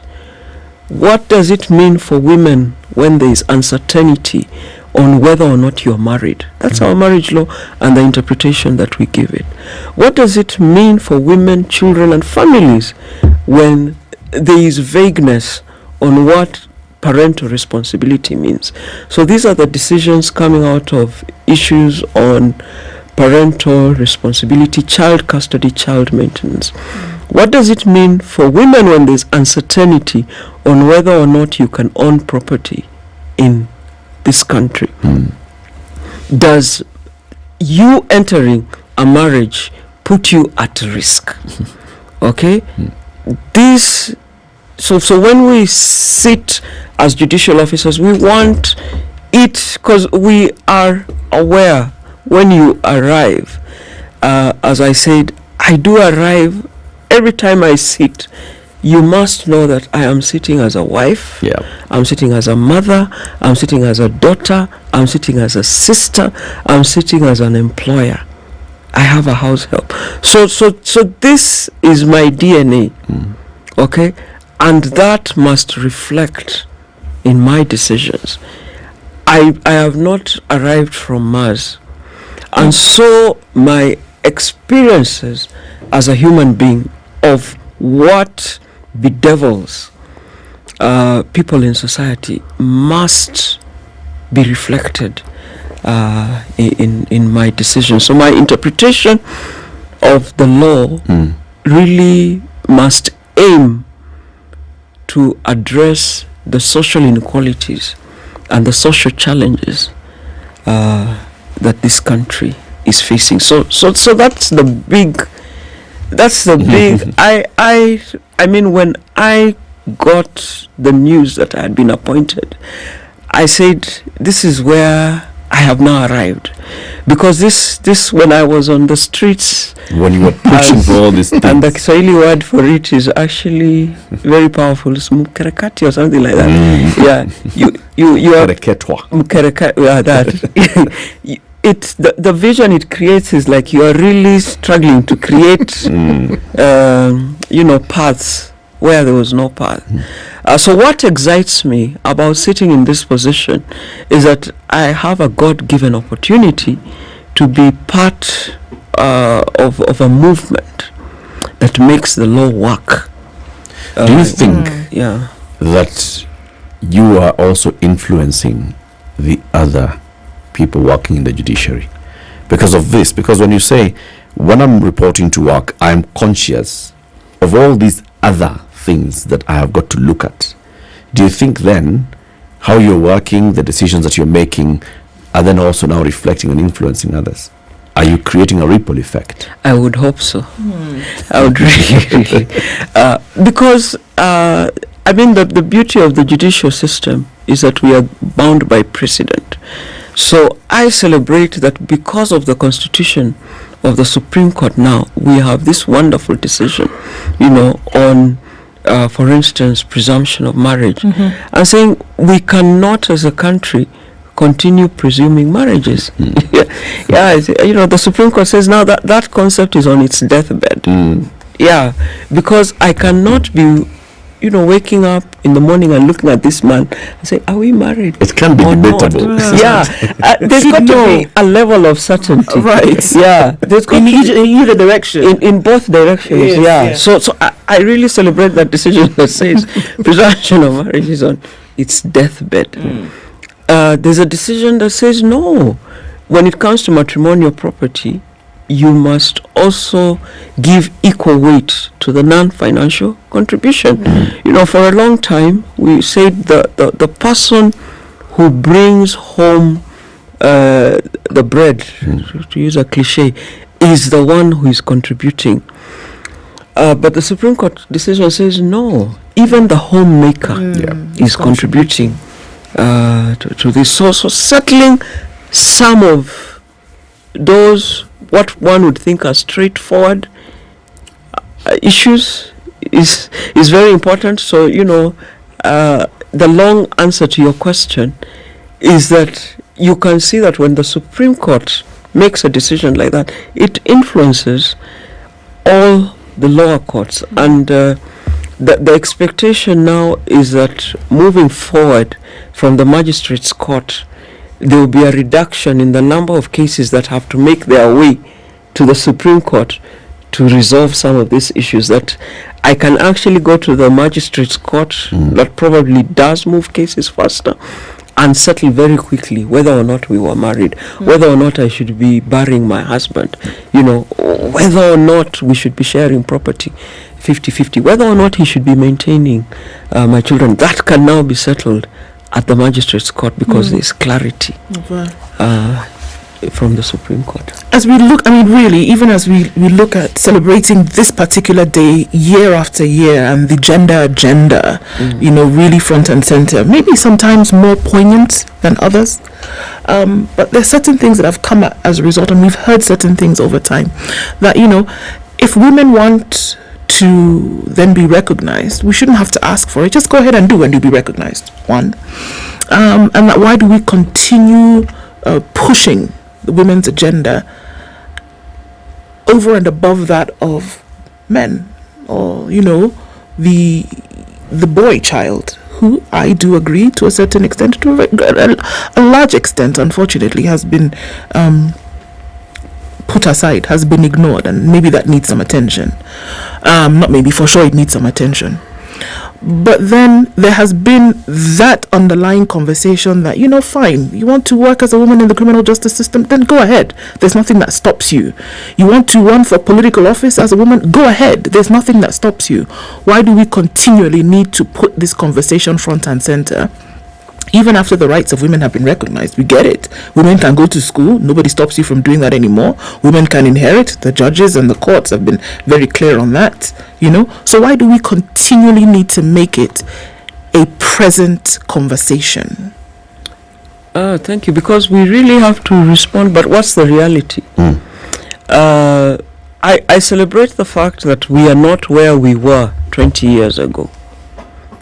Definitely. We are not where we were, where if you hear Justice Effie Ward speak, she had to go for a bathroom break. She had to take a walk from the High Court to Hilton Hotel for a bathroom break because there were no bathrooms for females at the High Court. So, sometimes when people say, why do you have to keep backing up this tree? I get the sense that there is a sense of just deliberate denial of what the facts are on the ground. The judiciary, I think, is one of the few institutions in this country that can say to a large extent we have succeeded in getting the numbers. We have succeeded in getting the numbers. What we now want to work towards is to have those numbers translate into an actual benefit for the consumers of justice. And I think that is happening by some of the decisions that I have cited. But it doesn't, you don't need. I think I was about to say you don't need rocket science to see we still have a big challenge. It still tickles me that to date, if you don't disclose your first name, so for instance, if I just say it's Judge Nyaundi showing up, chances are you will arrive and people are expecting a man. Yep. That's a high chance. If you say we are expecting doctor and you don't give the first name, chances are people will be expecting a man. That speaks to the fact that in our current societal thinking there is still this assumption that engineers are men, doctors are men, any high level. See the tantrums that people throw when women seek high political office. Yeah, when women seek political party leadership, it's a matter for people throw tantrums, and get into fits. So when people say enough, we've had enough of this amplification of women's voices, I said that's the trigger for us to even pitch amplify it more higher. On the issue of men, because this is also very close to my heart, I think what we have to struggle with as a society is the manner in which we've chosen to socialize our young boys and our young men, and the manner in which we have chosen to define manhood. I struggle with that because in the workplace, you will find the macho man is the one who has many women falling behind him. A hit and run kind of man. A man who can consume many bottles of alcohol. A man who dodges responsibility. A man who gets away with murder. That's what we project publicly. That's the manly man. That's the man. That's the man. But the man who meets his obligations, the man who fends for self, I mean, even in the judicial setting, the man who renders a decision that speaks, or advances women's rights, that is viewed as weakness. So I think we as a society also owe it to ourselves to think about, but what is the beast of the man that we have created? And so when our young men are growing up and they find that this other, what we call the softer man, is squandered, and the public mentors of manhood are what, when we speak in honest conversations, are things we should say are wrong. No, this is outrightly wrong. No question. No question about it. But publicly, these are the men. Allow me, I enjoy talking. But when I worked at FIDA, one thing I observed without fail is that women were accompanied to FIDA by men, either by their sons, their brothers, or their fathers, whenever they had an issue. And this really struck me, that beside every hurting woman, there is always a man who supports her. And therefore it is a lie when we say that women who seek to, speak up for their rights are disrupting our society as we want it. It's a lie, because these women who came saying, I want to be helped to get my land, I want to be helped for my children to be provided, without fail were escorted by a man. Yeah. And one of the things that sometimes troubles me is how we discuss issues in private and how we discuss them in public. If the way we discuss issues in private, I think, was the way we discuss them in public, we would make great strides. Precisely, yeah. How did we get to this point where, because these men we speak of who are now fully grown adults, who are children, young people once, how do we get this group of individuals to be so entitled? How do we get them to feel that they actually owed what God on earth, God alone knows? How? We say it's in their upbringing.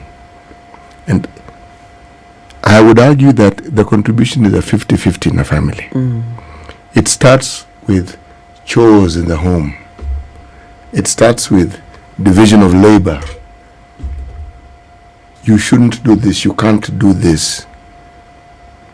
This will be done for you. Now, the stage is then set. Because this is somebody who expects things to be done for them, and they expect that what they say should be law without question, and anyone who questions them can't be anything other than wrong. And we see it very much so with our political class, because they're the ones who are more in the public eye. This debate of the two-third gender rule exemplifies what I'm saying clearly. Either people are absent themselves when the vote is taking place, but what is clear is it is something they are not going to support. But then there's the role that women play. Because in an African setting like ours, the bringing up of children, women play a really huge role. I mean, man, family, all that, but women play a really, really big role. How do we get to cure this? Because these men you speak of who are sensitive, it's their upbringing. And essentially they're brought up to respect women. And so they don't start off from a perspective of this is a lesser being. No, this is an equal. And so they don't have roomy eyes, they see with clarity. And unfortunately we can't legislate this, can we? What's your perspective? What's the cure to this, for this? I'm still also trying to figure it out. I'm still also trying to figure it out, but I feel increasingly when we give airtime to this other side. We only drink lots of Coke because they advertise more than Sprite. I think so. This is my assumption. So that when you go to a fridge, you're likely to pull out top a of Coke. mind is the Coke. Yeah. And people only behave the way they behave because what they keep seeing is that you can actually do X and get away with it. So in their minds, they think this is how society is structured. But I think, as Buga has said, mama ndio kusema. So if we get it right in our home settings, and I don't know whether it's true or it's just media, but you keep seeing messages, on social media about countries that have national psyches. And I feel like even in Kenya, we could be very deliberate about to begin to consume what we amplify. Precisely, Judge, thank you very much for joining us, and happy International Women's Day. Say hello to all the other judges and magistrates, the women judges and magistrates, and all the others who are working in the judiciary for us. The Honorable Lady Justice Patricia Nyaundi, Judge of the High Court, has been our guest. Keep it here for more, 9 a.m.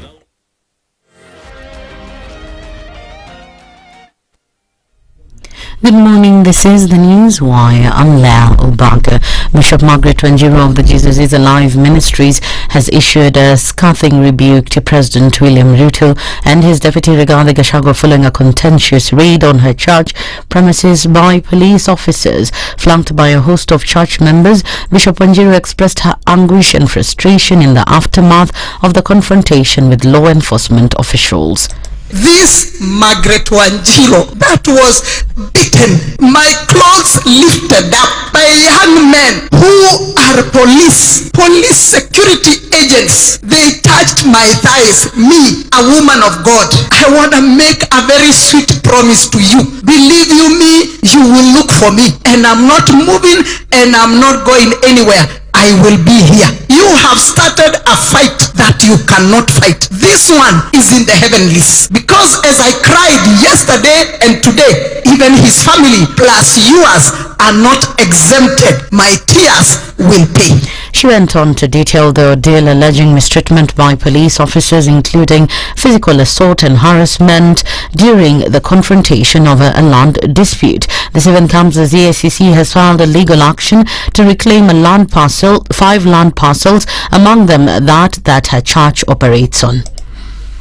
And when those gentlemen came out, I was very happy because I thought they had come to help us. Actually, I greeted them. So we opened the gate and they entered. Hey, tuli chapwa leo jaona. And I must say, between the NIS, the DCIO, security agencies, and the regular police, they really had no shame, even of beating me up, beating up my staff, to an extent of lifting up my skirt. I could not believe it. At some point, I became numb. I thought I was dreaming, and it took me a while to realize reality, that actually it's not a dream. Even the ones we thought they were coming to help us, they were coming to reinforce their colleagues. The fate of more than 1,100 students of Malembe Primary School is unknown after public health officials closed their school due to lack of adequate toilets. Parents and Teachers Association Chairman Vincent Ambani said the toilets had to be demolished due to the poor drainage system. Hivi punde tulikutana na janga la mvua kunyesha, ndio na choo yetu moja ndio iliweza ikaweza kubomoka. Ilikuwa katika hali ambayo nzuri kwa matumizi. So baadaye ndio maafisa wa afya, public health officers, waliweza kutembelea shule yetu kwa sababu hiyo shule ile choo ilikuwa imeharibika. Wakaonelea ni vizuri zitengenezwe upya na watoto wetu ambao ni wasomi wasifike shuleni. Na ndio mnaona kwa wakati huu shughuli inaendelea shuleni kwa sababu ya kurekebisha choo zetu. Projects Chairman Hassan Saleh blamed the Public Health Department for failing to issue a notice in advance and sending students home.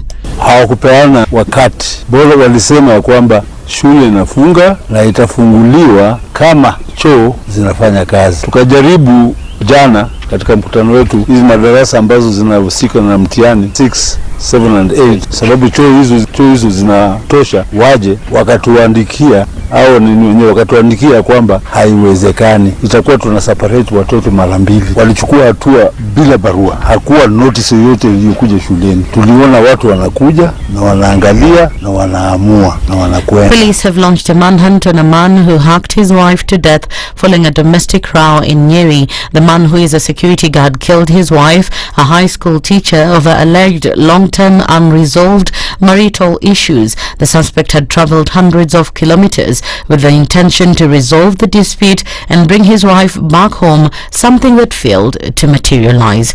And Chief Justice Martha Koome has reaffirmed her support for the emphasized the importance of establishing judiciary desks at Huduma centers, while assuring that the registry services provided at the centers will meet high standards. CJ Koome stressed that the centers will significantly enhance access to justice for Kenyans. The inclusion of judicial services in Huduma centers has been a contentious issue among legal professionals, with the Law Society of Kenya expressing their reservations. That's the Newswire. I'm Leah Ubaga.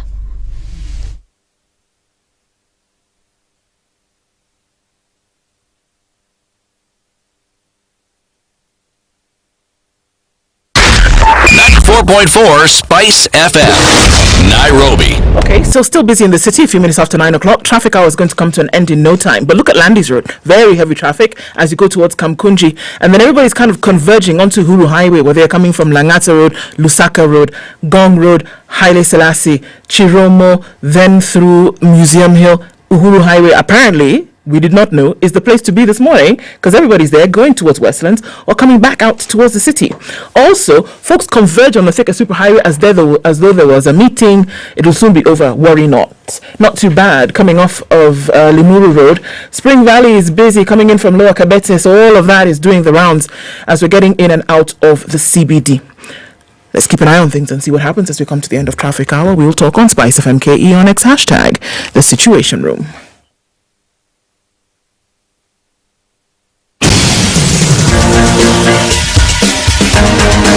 This This is the Situation Room, the home of hard-hitting political commentary and penetrating insights about the state of the nation. This is a talk radio experience like no other. The Situation Room, a place for hard truths, debates, and elevated conversations. The Situation Room, witty, political, engaging, deep, controversial. In the room, we have C.T. Muga, researcher, academic, seasoned political observer, a fountain of wisdom in these politically uncertain times. Ndu Oko, Nigerian by birth, Kenyan by choice, communications expert, Pan-Africanist, a truth seeker and believer in people power, and Eric Latif, agent provocateur, the man in the chair, seasoned journalist, news hound, a man who believes in punching up, not down. This is the Situation Room, the only way to start your day. Final hour of the Situation Room this week, but also final hour of this Situation Room on this International Women's Day. As we commemorate International Women's Day, we continue conversations and celebrating women in various sectors. We celebrated women judges and magistrates and women in the judiciary. Next, we are celebrating women in real estate sector. Before we introduce our guest, have you gone to plan.icalion.co? Ebu open it, Ndu? Yep. Plan.icalion.co.ke, so we can take our guest through it. And as you do that, we'll also tell you why it's important to have a plan. You all have a plan. I mean, you're always thinking about something you want to do. Why is it? Well, you're always planning because that is how we are wired to do things. You may not think you're planning, but you are. The moment you have an idea and you want to execute it, you're actually planning because you are charting a path through which you can actually achieve what you've set out to do. That's just the beginning. And it starts from childhood. Now, when you're fully grown up and you have all these responsibilities, now you need to plan even more.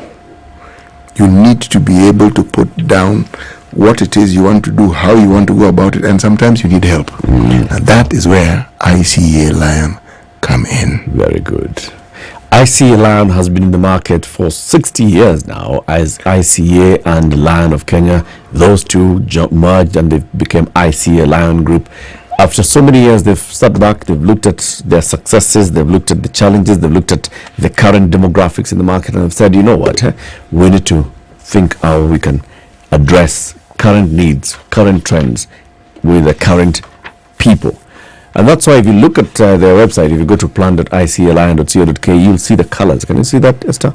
Look at that. Yes. Yeah? Absolutely. Bright, brilliant, popping out colors. It's bold, it's provocative. They're saying, look, we've got a plan. Have you got a plan? Do you need a plan? If you have a plan, this guy is saying, I've got a plan that I'll retire before my boss. This lady is saying, I've got a plan to make sure that my grandkids are never out of love. Someone else saying, I've got a plan to ensure that my business is growing and expanding. What's that plan that you have? Talk to ICA Lion. If you go to that website, plan.icalion.co.ke, you will find a chat box. You can go there and now enter they'll tell you we are online. How may we help you today? Just get in there and say, mimi nataka plan. Ama niko na plan. Mimi niko na plan. Nyinyi mko na plan ya kunisaidia. They tell you tuko na plan ya kukusaidia. Haya, tuongee. You'll have a conversation. The Esther that I've just referred to is Engineer Esther Segero. She is the president of the Women in Real Estate Society of Kenya. Madam President, good morning. Good morning, Eric. Welcome to Kenya's biggest conversation. Thank you so much. I'd also like to say I have been a client of ICA for as long as I've worked, which is 11 years. Yes. Kumbe wewe na wao mnajuana. Tunajuana. Okay. Thank you. Kwa undani. Kabisa. Very good. How's the experience been? Amazing. Very good. Yes. It's always good to hear somebody saying, you know what, I've actually gotten services from this organization and I loved what I got. Yeah. Because many times people will say, I liked it, but the only challenge they had, 1, 2 or 3 things. But when you say amazing, we say that's a good thing. Happy International Women's Day. Karibu sana. We'll talk about the real estate sector in this country. And I'm sure some of your members are not only doing work in Kenya, some of your members are doing work and in the region, across the African continent, and that's where EcoBank also comes in before we get into our conversation. EcoBank is a Pan-African bank, you know it. Yes, absolutely, right? I know it. They are saying a better way, a better Africa. And the better way is, to basically open an account in any branch, or if in any country really where there's an EcoBank, and even if you do have one and you decide to move, you know how you real estate people are all over the place, here today, tomorrow a development here, another one. They say, well, you know what, you don't have to change just because you do. Your account doesn't need to change because you move. And because of this one platform where everybody's plugged into, you can be in Lome and Nairobi, your businesses are still going on as normal. People need to pay the light bill, you do the thing in M-Pesa. People need to buy gas, you do the thing on M-Pesa. Your business people need to be paid because they've been working Monday to Friday, it's payday, it can still be done. Just because you move doesn't mean your banking has to. And because of this one platform, they've realized, hold on a minute, this is actually a better way to do business. And because it's a better way, it's a better Africa. Kabisa. City. Yes, please. Please welcome the engineer with the day's proverb. Yes, the proverb is an engineering proverb. Engineer the proverb. It is. The proverb has been engineered. Okay. Our proverbs for the whole of this week have been from the kingdom of Swatini. A runaway monk never speaks well of his monastery. A runaway monk never speaks well of his monastery. Engineer Sagel, what do you say? What's your interpretation of this?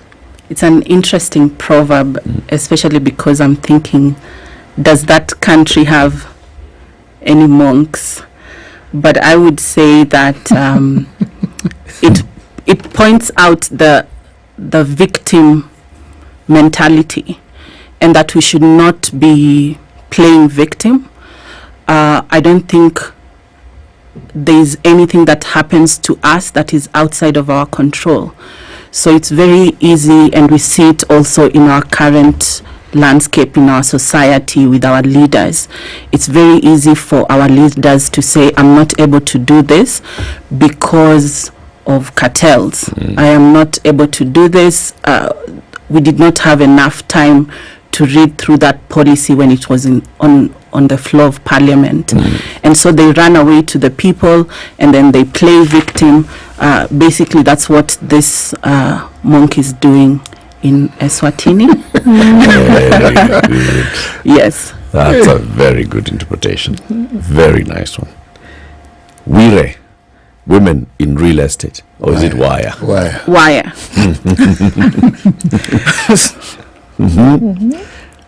What is it? So Wire, first of all, thank you for the opportunity. Wire is the first of its kind organization that brings together all the women in the construction space, in the built environment space. We are talking about architects, we are talking about planners, quantity surveyors, land surveyors, lawyers, engineers like myself, project managers, construction managers, investment finance people, brokers, marketers, suppliers, contractors, all the female players in that space. We're bringing them together to advance their achievement and to advance their work. And we do that through business development, leadership development, career outreach, mentorship, and a lot of what we do also is industry research and advocacy. Yes. All those areas that you've mentioned, all of them contributing to real estate and development, yes, right? And you're saying, so we have women in all of this. There are some roles that are thought to have been traditionally women. There are those that were not traditionally women, and now we're seeing more and more women getting into them. Do we still have that perception in the sector that ukiona watu wa marketing, those ones are going to be women? If you see women in marketing, fine. You see electrical engineer woman, you're like, Allah? Nakumba Allah? No, it's very much present to date, because currently in Africa really, and a lot of the global space, the women in construction are still less than 15%. it even gets worse when you start to break it down, like how many engineers are in that space, how many architects are in that space, and if you look at the Kenyan context, we are looking at about 11% architects, 17% surveyors. Engineers usually move between like 6 and 8%. So it's very much male dominated, and a lot of the time, it's referred to as the dirty space. Like we are getting ourselves dirty. It requires a lot of energy and such stereotypical thinking around it makes it very much male dominated. Yeah. So why is there a need to bring all these women into one space? It's necessary because, first of all, I'll just start with the basics and what happens at Wire. When all the women are in that space, it's easier to network and see familiar people. So when you're working in your own bubble in an office where you're the only woman, and then there's 10 men, and you're not getting an opportunity to connect with women in the similar kind of environment, it gets harder for you. So, and we see this in data when we carry out our research and find that at college level, you'd get, say, 39% women between this research from 2022-2023. But then when they get into the workforce, they drop all the way to 11%. And what we see Wire does is when we bring everyone together, they see role models, they see familiar faces that were maybe years ahead of them in campus. So it creates that comradeship for the women. Yes. I want to point to what Eric was talking about some of these careers or some of these areas, whether we like it or not, for the longest time have been male dominated, right? The likelihood of you meeting a female engineer 15, 20 years ago now, as they are everywhere, or architects or surveyors or planners, or if you look at those things, what are those things? On a construction site, the billboards, and then to have the name of a woman as any of those people there was very rare. Absolutely. Right? How have things changed from where what I've described was the norm, and the acceptance, not even the reality of the existence, the acceptance of women holding those positions today? I think a lot of the change started very many years ago. There's the global point of change, and then there's the local point of change. Maybe we can even go as far back as the Beijing conference, way that's like 29 years ago. Even further back we go to the Mau Mau, and there's women who are also fighting with the Mau Mau, Field Marshal Doni. We go back and look at leaders such as Lee Kimani, Wangari Maathai. All these people created opportunities and avenues, Mary Okello, for women to see that there's possibilities.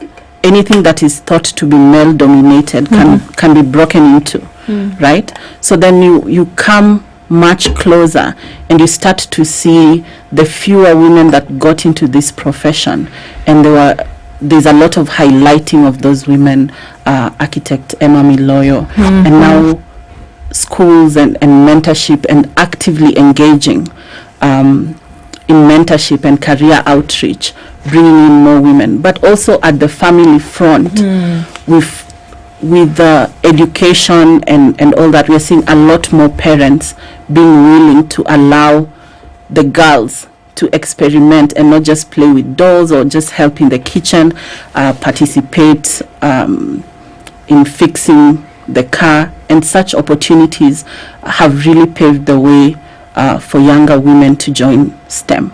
Let me ask this question, if I may. I've always find, I'm glad you're here, I'm glad you're female, and I'm also glad that you're an engineer. Now, tell me why it is, from your understanding, one does not find many women engineers. The percentages you mentioned are low, very, very low. And I don't think it's because they lack the mental aptitude for it. Why don't they? Because charity starts at home. Yeah, because you're not going to get 30% engineers in the market force when they were not there in school.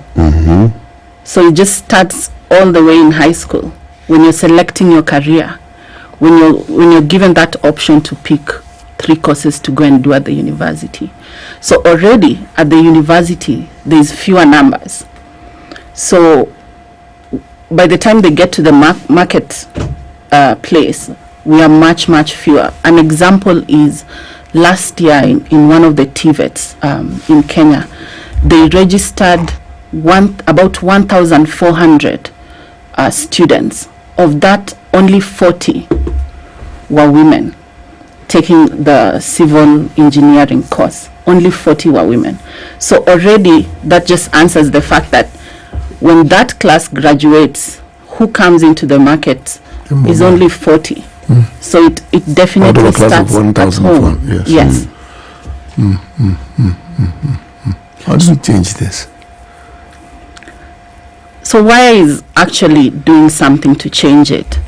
And we've been fortunate enough to get partnerships with several organizations that are allowing us to get to the young people at junior level, at high school level, at even lower than high school level. There's one of our members that runs a program called the Little Einsteins East Africa. So basically they're taking kids, very young kids, and starting to tell them to teach them about engineering, get them excited about STEM, get them excited about the arts, just by showing them very little projects and ideas, like, okay, like that broken telephone, put one this side, the other this side, you can have a communication, how things are blowing up, which kind of reactions, just to get the kids excited when they're much younger. And then when they get to high school, they've already had a feel of how exciting science can be, and then it increases the numbers as we go. But there has been a steady increase in the numbers, for sure. The percentages of women who get enrolled into the STEM courses at university at TVET level, do they all transition to the workplace? Absolutely not. And a lot of the time, there's several areas in which they drop off. So on admission, and this is exciting because I was part of a team that was doing some research on TVETs last year. Right on admission, the girls that went in to study engineering and sciences are already being told, no, that one is for guys. You're going to look out of place. You're not going to be, you're going to lose your femininity. So week 1, week 2, you get that at least 15% already drop off. This is in TVETs. At that point too, they just drop off. They drop off, they go and join tailoring, hairdressing. They go and join anything but leave this because they want to fit in with what is perceived to be for girls. Okay. Is it their own perception or is it influence perception? Influence, I'd like to think influence mostly, because they did come into that course. And then they get there. They qualified for it. Yes, they qualified for it. But then they get there. And they see that, okay, maybe there's not many women, or maybe they're looking at the women who are in the advanced years. And they're seeing that maybe they're looking like they're struggling, they're too busy, they don't have a... This thing is too much work. It's too much work. So and I'm looking at the other guys there. So one of the reports we are going to release later next week. Just last year, we found one university, a national university, where in first year there were 28. The current class that is in 6th year, there were 28. But currently, the 6th year class has 9 women. What happened to What the happened others? to the other?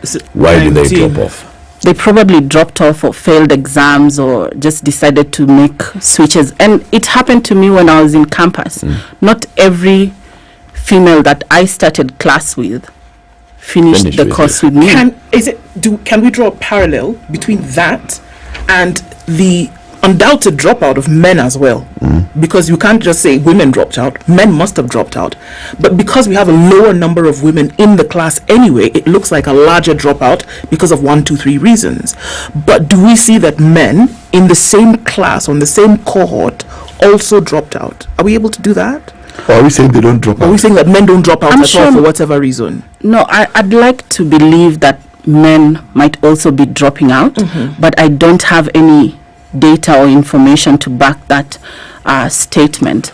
But at the same time, having studied engineering myself, I know how men can band together for engineering. They're expected to stay in the engineering class because it's thought to be difficult, and they're expected to be able to handle There's an ego thing difficult as well. situations. I mean, you drop out of So you're a man. You're supposed to stay in that course. You know, you actually are right, because this problem begins much earlier.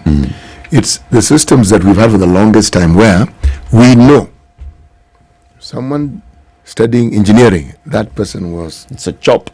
Yes, you're smart. And the courses we know. Okay, but then you forget every entrant now And the women also scored those marks, which means they were equal to the task. Yeah. Now, where am I going to? I'm going to those who run those institutions, because should you then not have individuals within these institutions who ensure that students who are struggling or have issues, not necessarily with the content, but just the social issues around the course, that this is dealt with?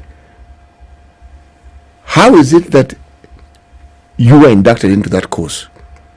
How were you encouraged into that course? Or is it one of these situations where you have some professorial individuals who don't give a hoot? I mean, if you want to stay, you stay. If you don't want to stay, shauri yako. Now, hakuna kubembelezana. No, wait. We didn't tell you to apply for this job. You're there, or for this course. You're going to apply. Okay.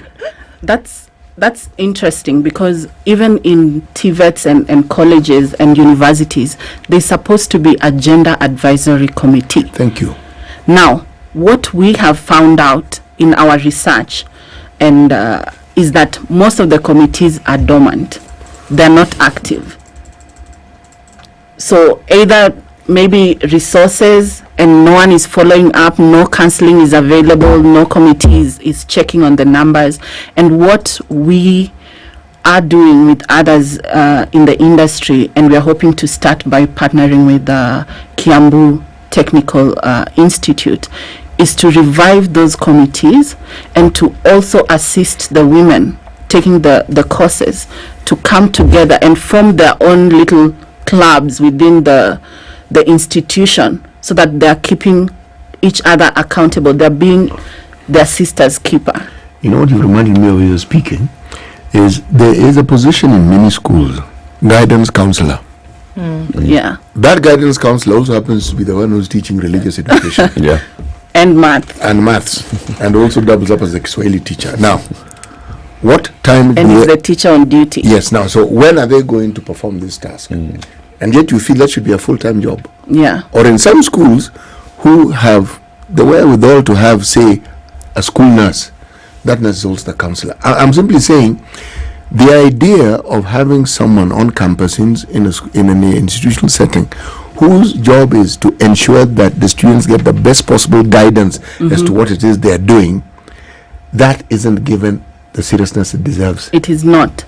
And it's something we have pointed out in a report we did last year with the Danish Institute, Divers, and we have highlighted it, that it's one of the things that is lacking, that needs to be revived. So the approach we are taking, initially we would do the report and just discuss it, but this time the approach we are taking is involving ministry to enable institutions revive this and have it as a requirement that these institutions have someone dedicated to carrying out counseling.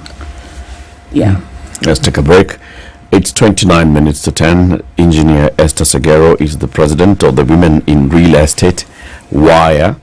She's here as we commemorate International Women's Day, looking at the pillars, the women who are pillars supporting the real estate sector. What do we need to do to see more and more women in all levels of the real estate sector, joining the real estate sector and staying there and thriving it? We'll be back shortly. Good morning.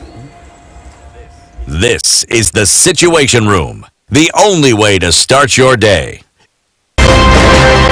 You tune into Kenya's biggest conversation. My name is Ramanya. Amen. So 1 hour is over? Yeah. Oh yeah. Okay. It gets over Can you imagine in 20 minutes. what the big boys have also done? I'm very proud of myself. When you understand about partnership in politics, it's like the way marriage is these days. When you're looking for a wife, you're like, maybe you can help me pay for fees as I pay for the rent. Or should you have a lioness living in your bedroom? I have to tell you a story. I went for a prayer meeting which was called for the spouses of candidates for senators and governors. And when I got to the gate, the lady who was the secretary, she refused to. She's telling me no. Leo tunataka wa mama. Leo ni wa mama. I'm telling her no. She said no. Sio siku yenu. And I thought there's a problem here, because if it was a man, but this was a lady. It will be called First Ladies until you change the name. The Situation Room, Kenya's biggest conversation. Okay, let's take a look at where we are right now. Still coming off of Landis Road, it's heavy as you're inbound. Outbound traffic, not really so bad, but as you get towards the Kamkunji roundabout, it's going to be sticky. Also on the Thika Superhighway, we knew it was going to reduce, and there it is. Just a little bit of it left as you approach the Pangani underpass. Coming off of Kiambu Road, that's more or less done and dusted. And also on Limuru Road, just a little bit of it as you attend to Wangari Maathai. On Uhuru Highways, where we'll see a lot of traffic today at your different junctions, but in between Lusaka Road and Haile Selassie at the junction is where we'll see the most of it. Kangunda Road reducing, and Outer Ring through and through. We shouldn't have an issue. Let's talk on SpiceFM, KE on X through the day.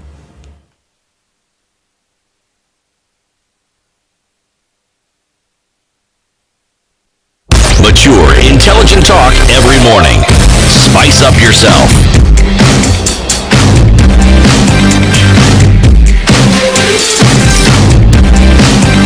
Mornings done right. 94.4 Spice FM, Nairobi. Luke told us women in real estate is from CEO, no, from investor even. Yes. To those who are sitting on the boards of those companies, or the companies, the developers themselves, those who are in management, in senior management levels at CEO. Not necessarily all of them don't have to be from STEM related courses. But how many of your members are CEOs or senior level managers in development companies? So I would say our member grouping, really, the majority of our members, 60% of our members are professionals. Now, by professionals, it means they are registered with a licensing body. So the engineers are registered with EBK, the architects, QSs are registered with Borax, and they have licenses to practice. Then graduates and students also make about maybe 30%, but then the amount of people that are actually running businesses, I would say, are about 50 of our members run their own businesses, are employers, training institutions, suppliers of ready-mix, manufacturers of blocks and precast systems, or even leaders for consultancy firms among the professionals. Okay. Yes. Is it important to have more and more women at those positions? More leadership positions, and what impact would it have? It is absolutely important to have them. And the one solution they bring in is the difference in the pay gap issue, because currently at lower levels of the real estate and construction industry, the pay gap between men and women is about 20%. As you go higher with the leadership levels, then you find that men are earning 30% more than women.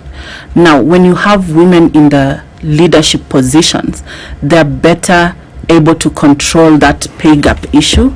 They're better able to make decisions on offering facilities and areas to improve issues. So, for example, when I am leading a construction, because I lead the women at Wire, but I also actively engage in the construction landscape. I make sure that on my construction site, there's facilities for both men and women. There's proper toilets.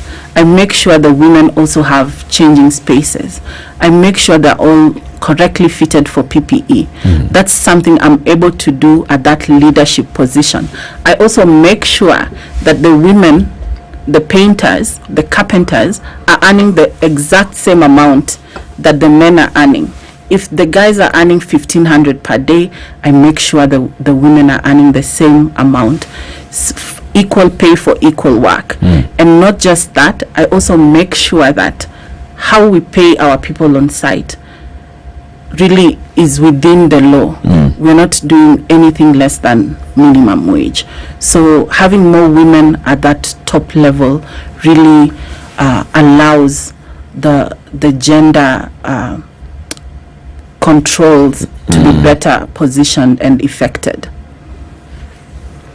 I think about the progression, of just saying that at the end of the day, where should the focus be?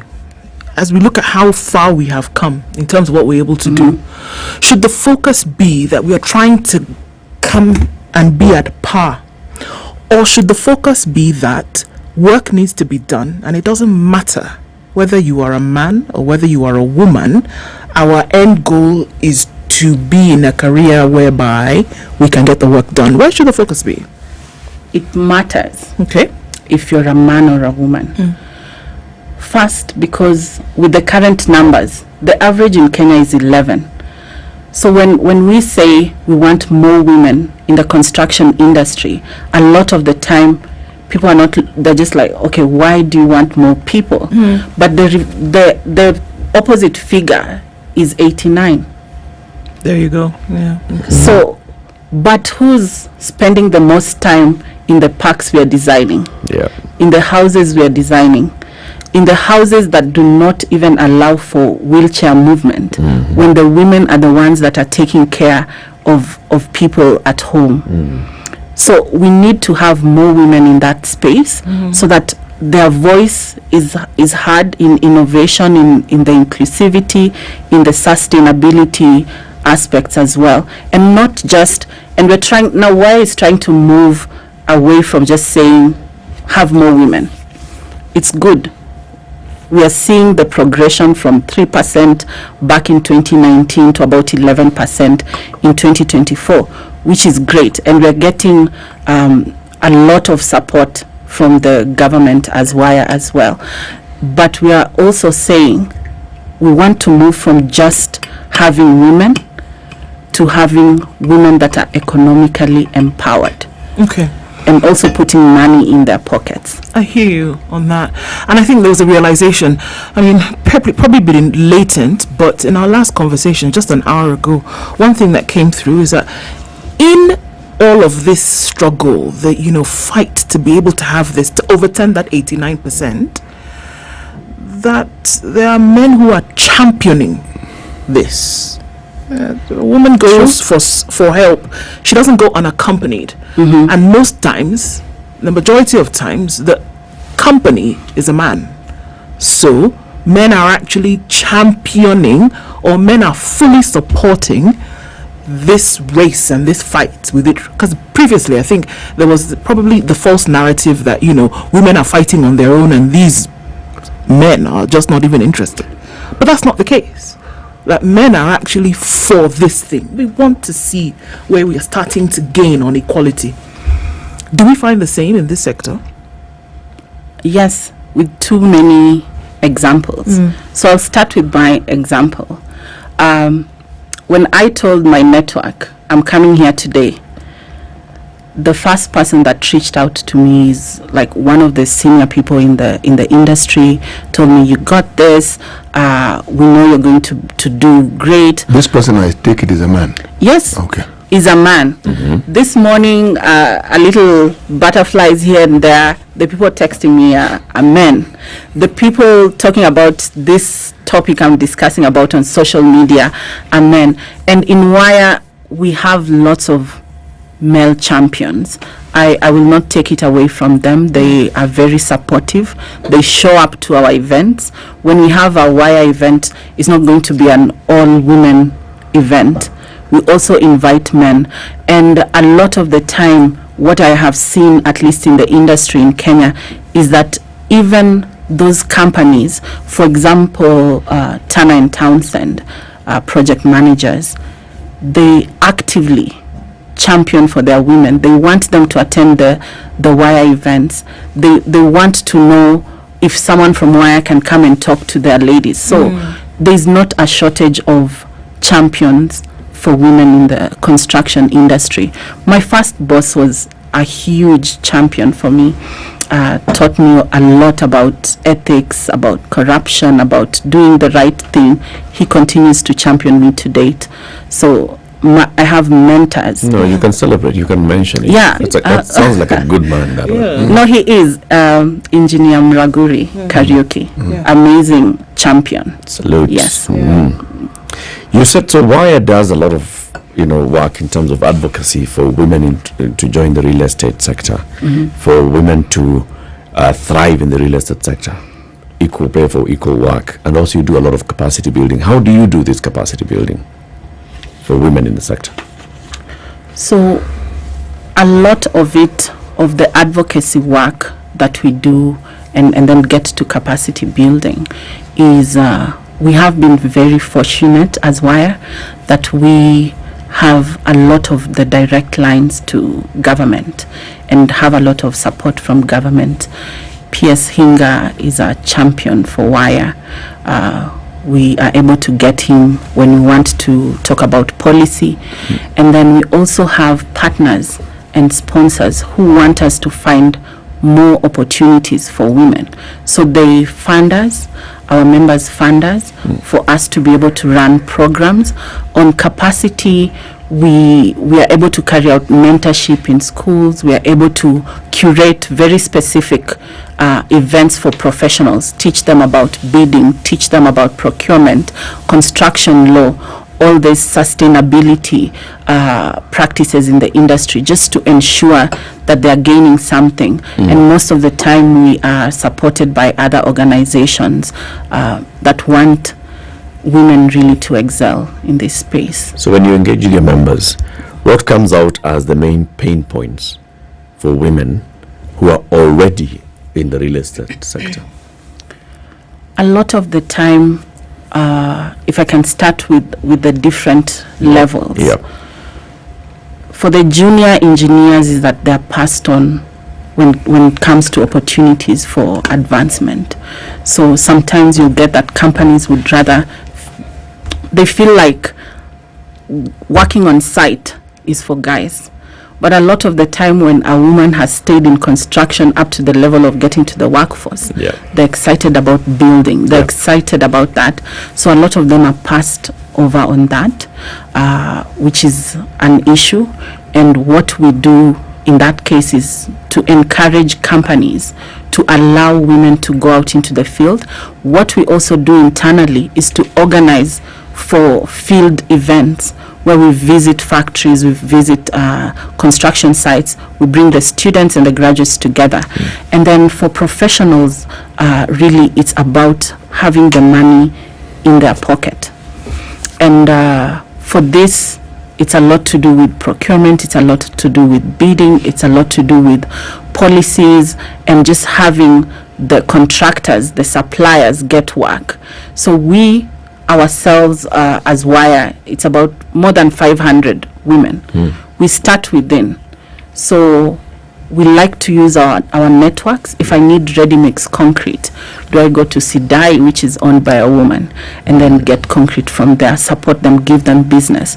And when they need professionals, developers, they need to bring together teams of architects and engineers. How do we get them from our own database? But then also, how do we ensure that we're not just using our network of 500, but by having policies put in place that ensure that the women have an opportunity to be in such teams. And towards that end, we in 2022 we started to co-chair a committee with the State Department for Housing that was supposed to work on some of the policy and contracting around affordable housing and putting in meaningful instructions or requirements for developers, for contractors, that ensure that work is given to professionals as well. It's very easy to say, let's give work to painters and artisans, but then the professionals, it gets really tough compared to the men in the field. Just crossed my mind, why did you choose to only concentrate on real estate? How about women in other sectors of construction?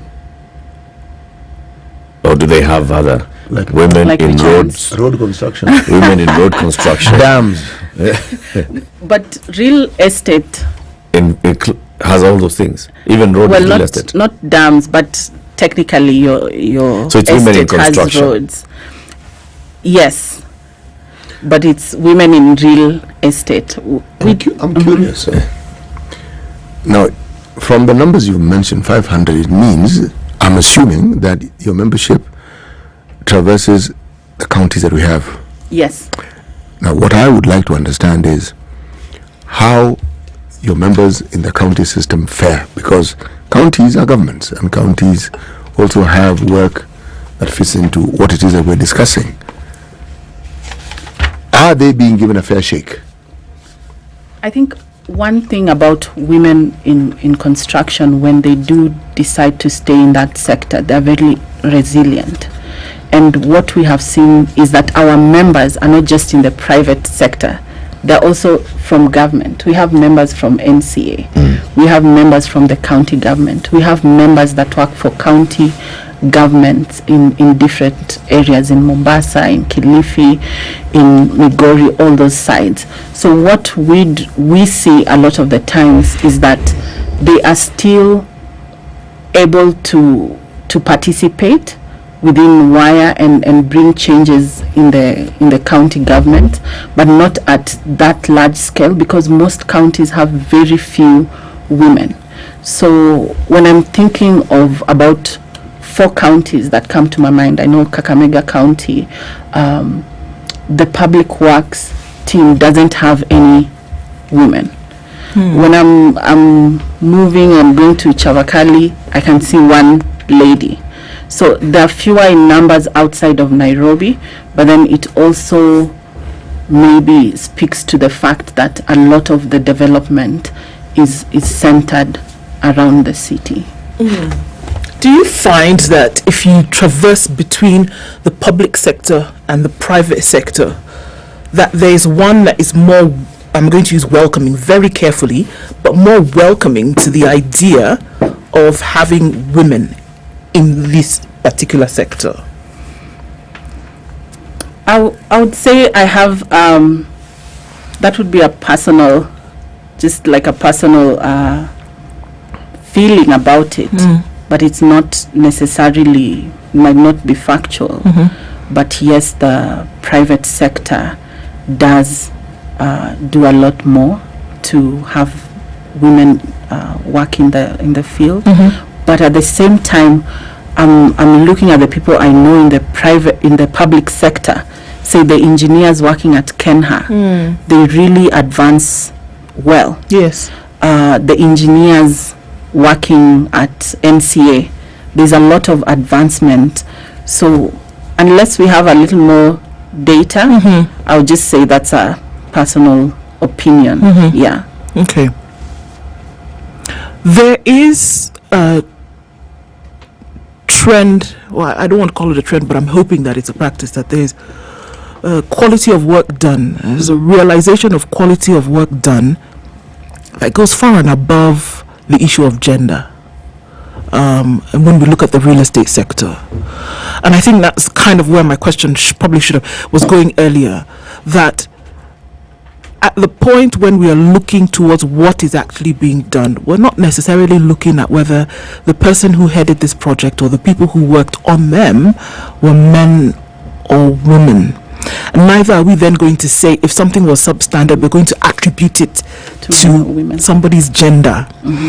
But then, at the end of the day, how are we holding folks to account in this sector based on their ability or based on their gender? I say this because, and I can just go just a little bit further, that it has come under fire quite a lot, this particular sector, in terms of, quality and how we're making sure that the right things are being done at the right time and they're not, compromising in any way, shape or form. Yeah, so that's quite interesting because the construction industry globally employs more than 100 million people. Now in Kenya already, with just the amount of the growth, the population growth, the urbanization, everything that's happening around affordable housing, there's a deficit of construction people or workers rather. Then when you look at who is in the market, who's available in the market currently, you get that 80% are not getting formal training. They're just learning by watching or just seeing how someone else worked, and no formal training at all. But at the same time, for a fact, women suffer the most when it comes to confidence. So very rarely are you going to get a woman who has not been trained in carpentry going to a site and saying they're a carpenter. So the difference is that a lot of the women that work in the industry are accredited up to artisans. So for example, there's a success story called Build Her. It's in Babadogo. It trains artisans in painting and tiling and joinery and all that carpentry, and they're also members of WIRE. So last year they released they had about 192 students or artisans under training. 95% graduated. Now if you're using a painter from Build Her, they can express themselves, they can ask for the correct material, they can quantify. So most of the time the women have, because they're not employed when they don't have a skill, it's really hard to get them employed on site. They always go and get a skill. But then the rest of the industry, 80% not being trained, is definitely an issue. And that is why a lot of the times when you get international clients, they're like, oh, we want New York quality, we want Europe quality, we will not get it here, and such things, because of the fail in just being able to train the workforce to deliver quality. Yeah. Lynette Jogu says, thank you for mentioning Sidai Concrete. Oh, she is a member. Of course, I would mention my members. And you should. It's the reason you're here. Yes, absolutely. Absolutely. I hope they're enjoying it because I've mentioned very many of them. And they're doing great. And as a president, this is my first year as WIRE president. I'm enjoying it. I don't go into any room that has construction people that doesn't have wires. And wires, because they know the value of the organization, the value of who we bring into the room for them. They're always the first ones to say, like they'd be in a sustainability forum by a different organization and be like, and I'm a wire and I see my president here. So I'm proud of all my wires, and I'm proud of also what we've been able to do in terms of leadership. So if you look I think this is one of the better times to be in construction as a woman, because if you start to look at the landscape and the leaders in the organizations, in the built environment, when you look at the architects, you're looking at President Nyole, and then when you're looking at the QSs, you're looking at President Jen Simi. When you're looking at the Kenya Green Building Society, you're looking at Honorable Nasra. And when you're looking at women in technology, you're looking at architect Salome. So, and fortunately, KPDA, the CEO is a lady as well.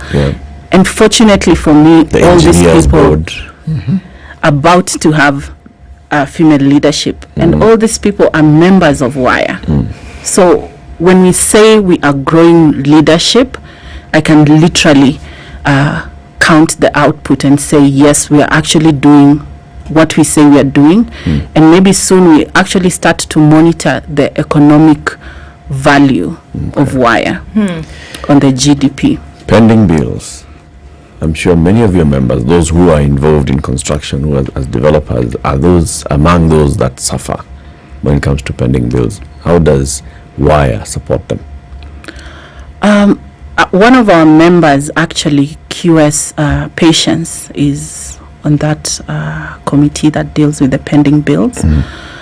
I think we haven't necessarily actively done much on that side, but then it's an area we could look into, and what can we do for our members. But at the moment, we do have a voice in that committee, and that's helpful. Okay. The support that women get, obviously we've talked about, men obviously being champions of women's support, but then also things that we hear out there that, the lack of support is mostly from women, that should go to women, and that we can sometimes be our own downfall. I mean, I believe it was it Madeleine Albright who said there's a special place in hell for women who don't support other women. Do you find this also to be an issue when it comes to this sector that's already so cutthroat? Because it is so cutthroat, our members know to support each other. Because it is absolutely cutthroat, we know to lift the students who actually graduate, to give them internships, and to encourage them.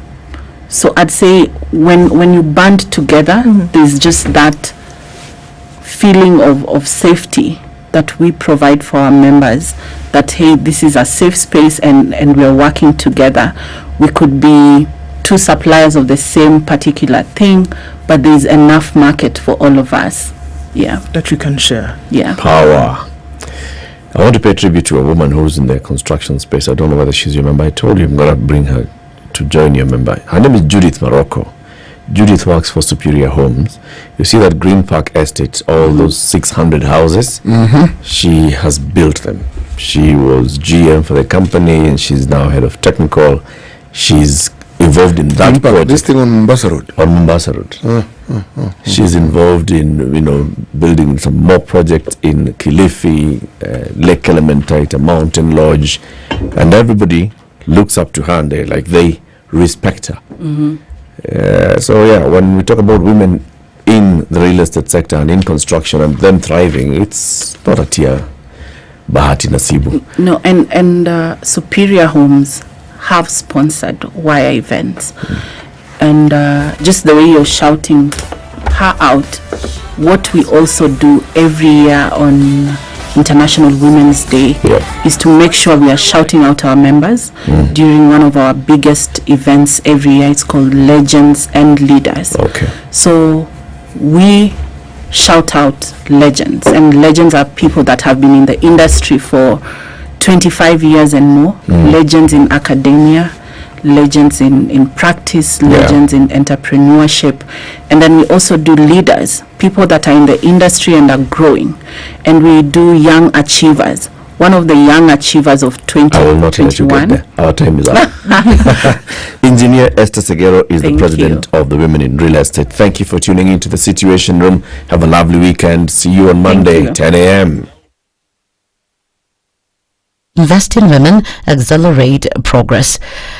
Deputy President Rigathi Gachagua has said that the society that prioritizes the welfare of women lacks nothing. In a statement to mark International Women's Day, the DP said women are the bond that has held together families and the country at large.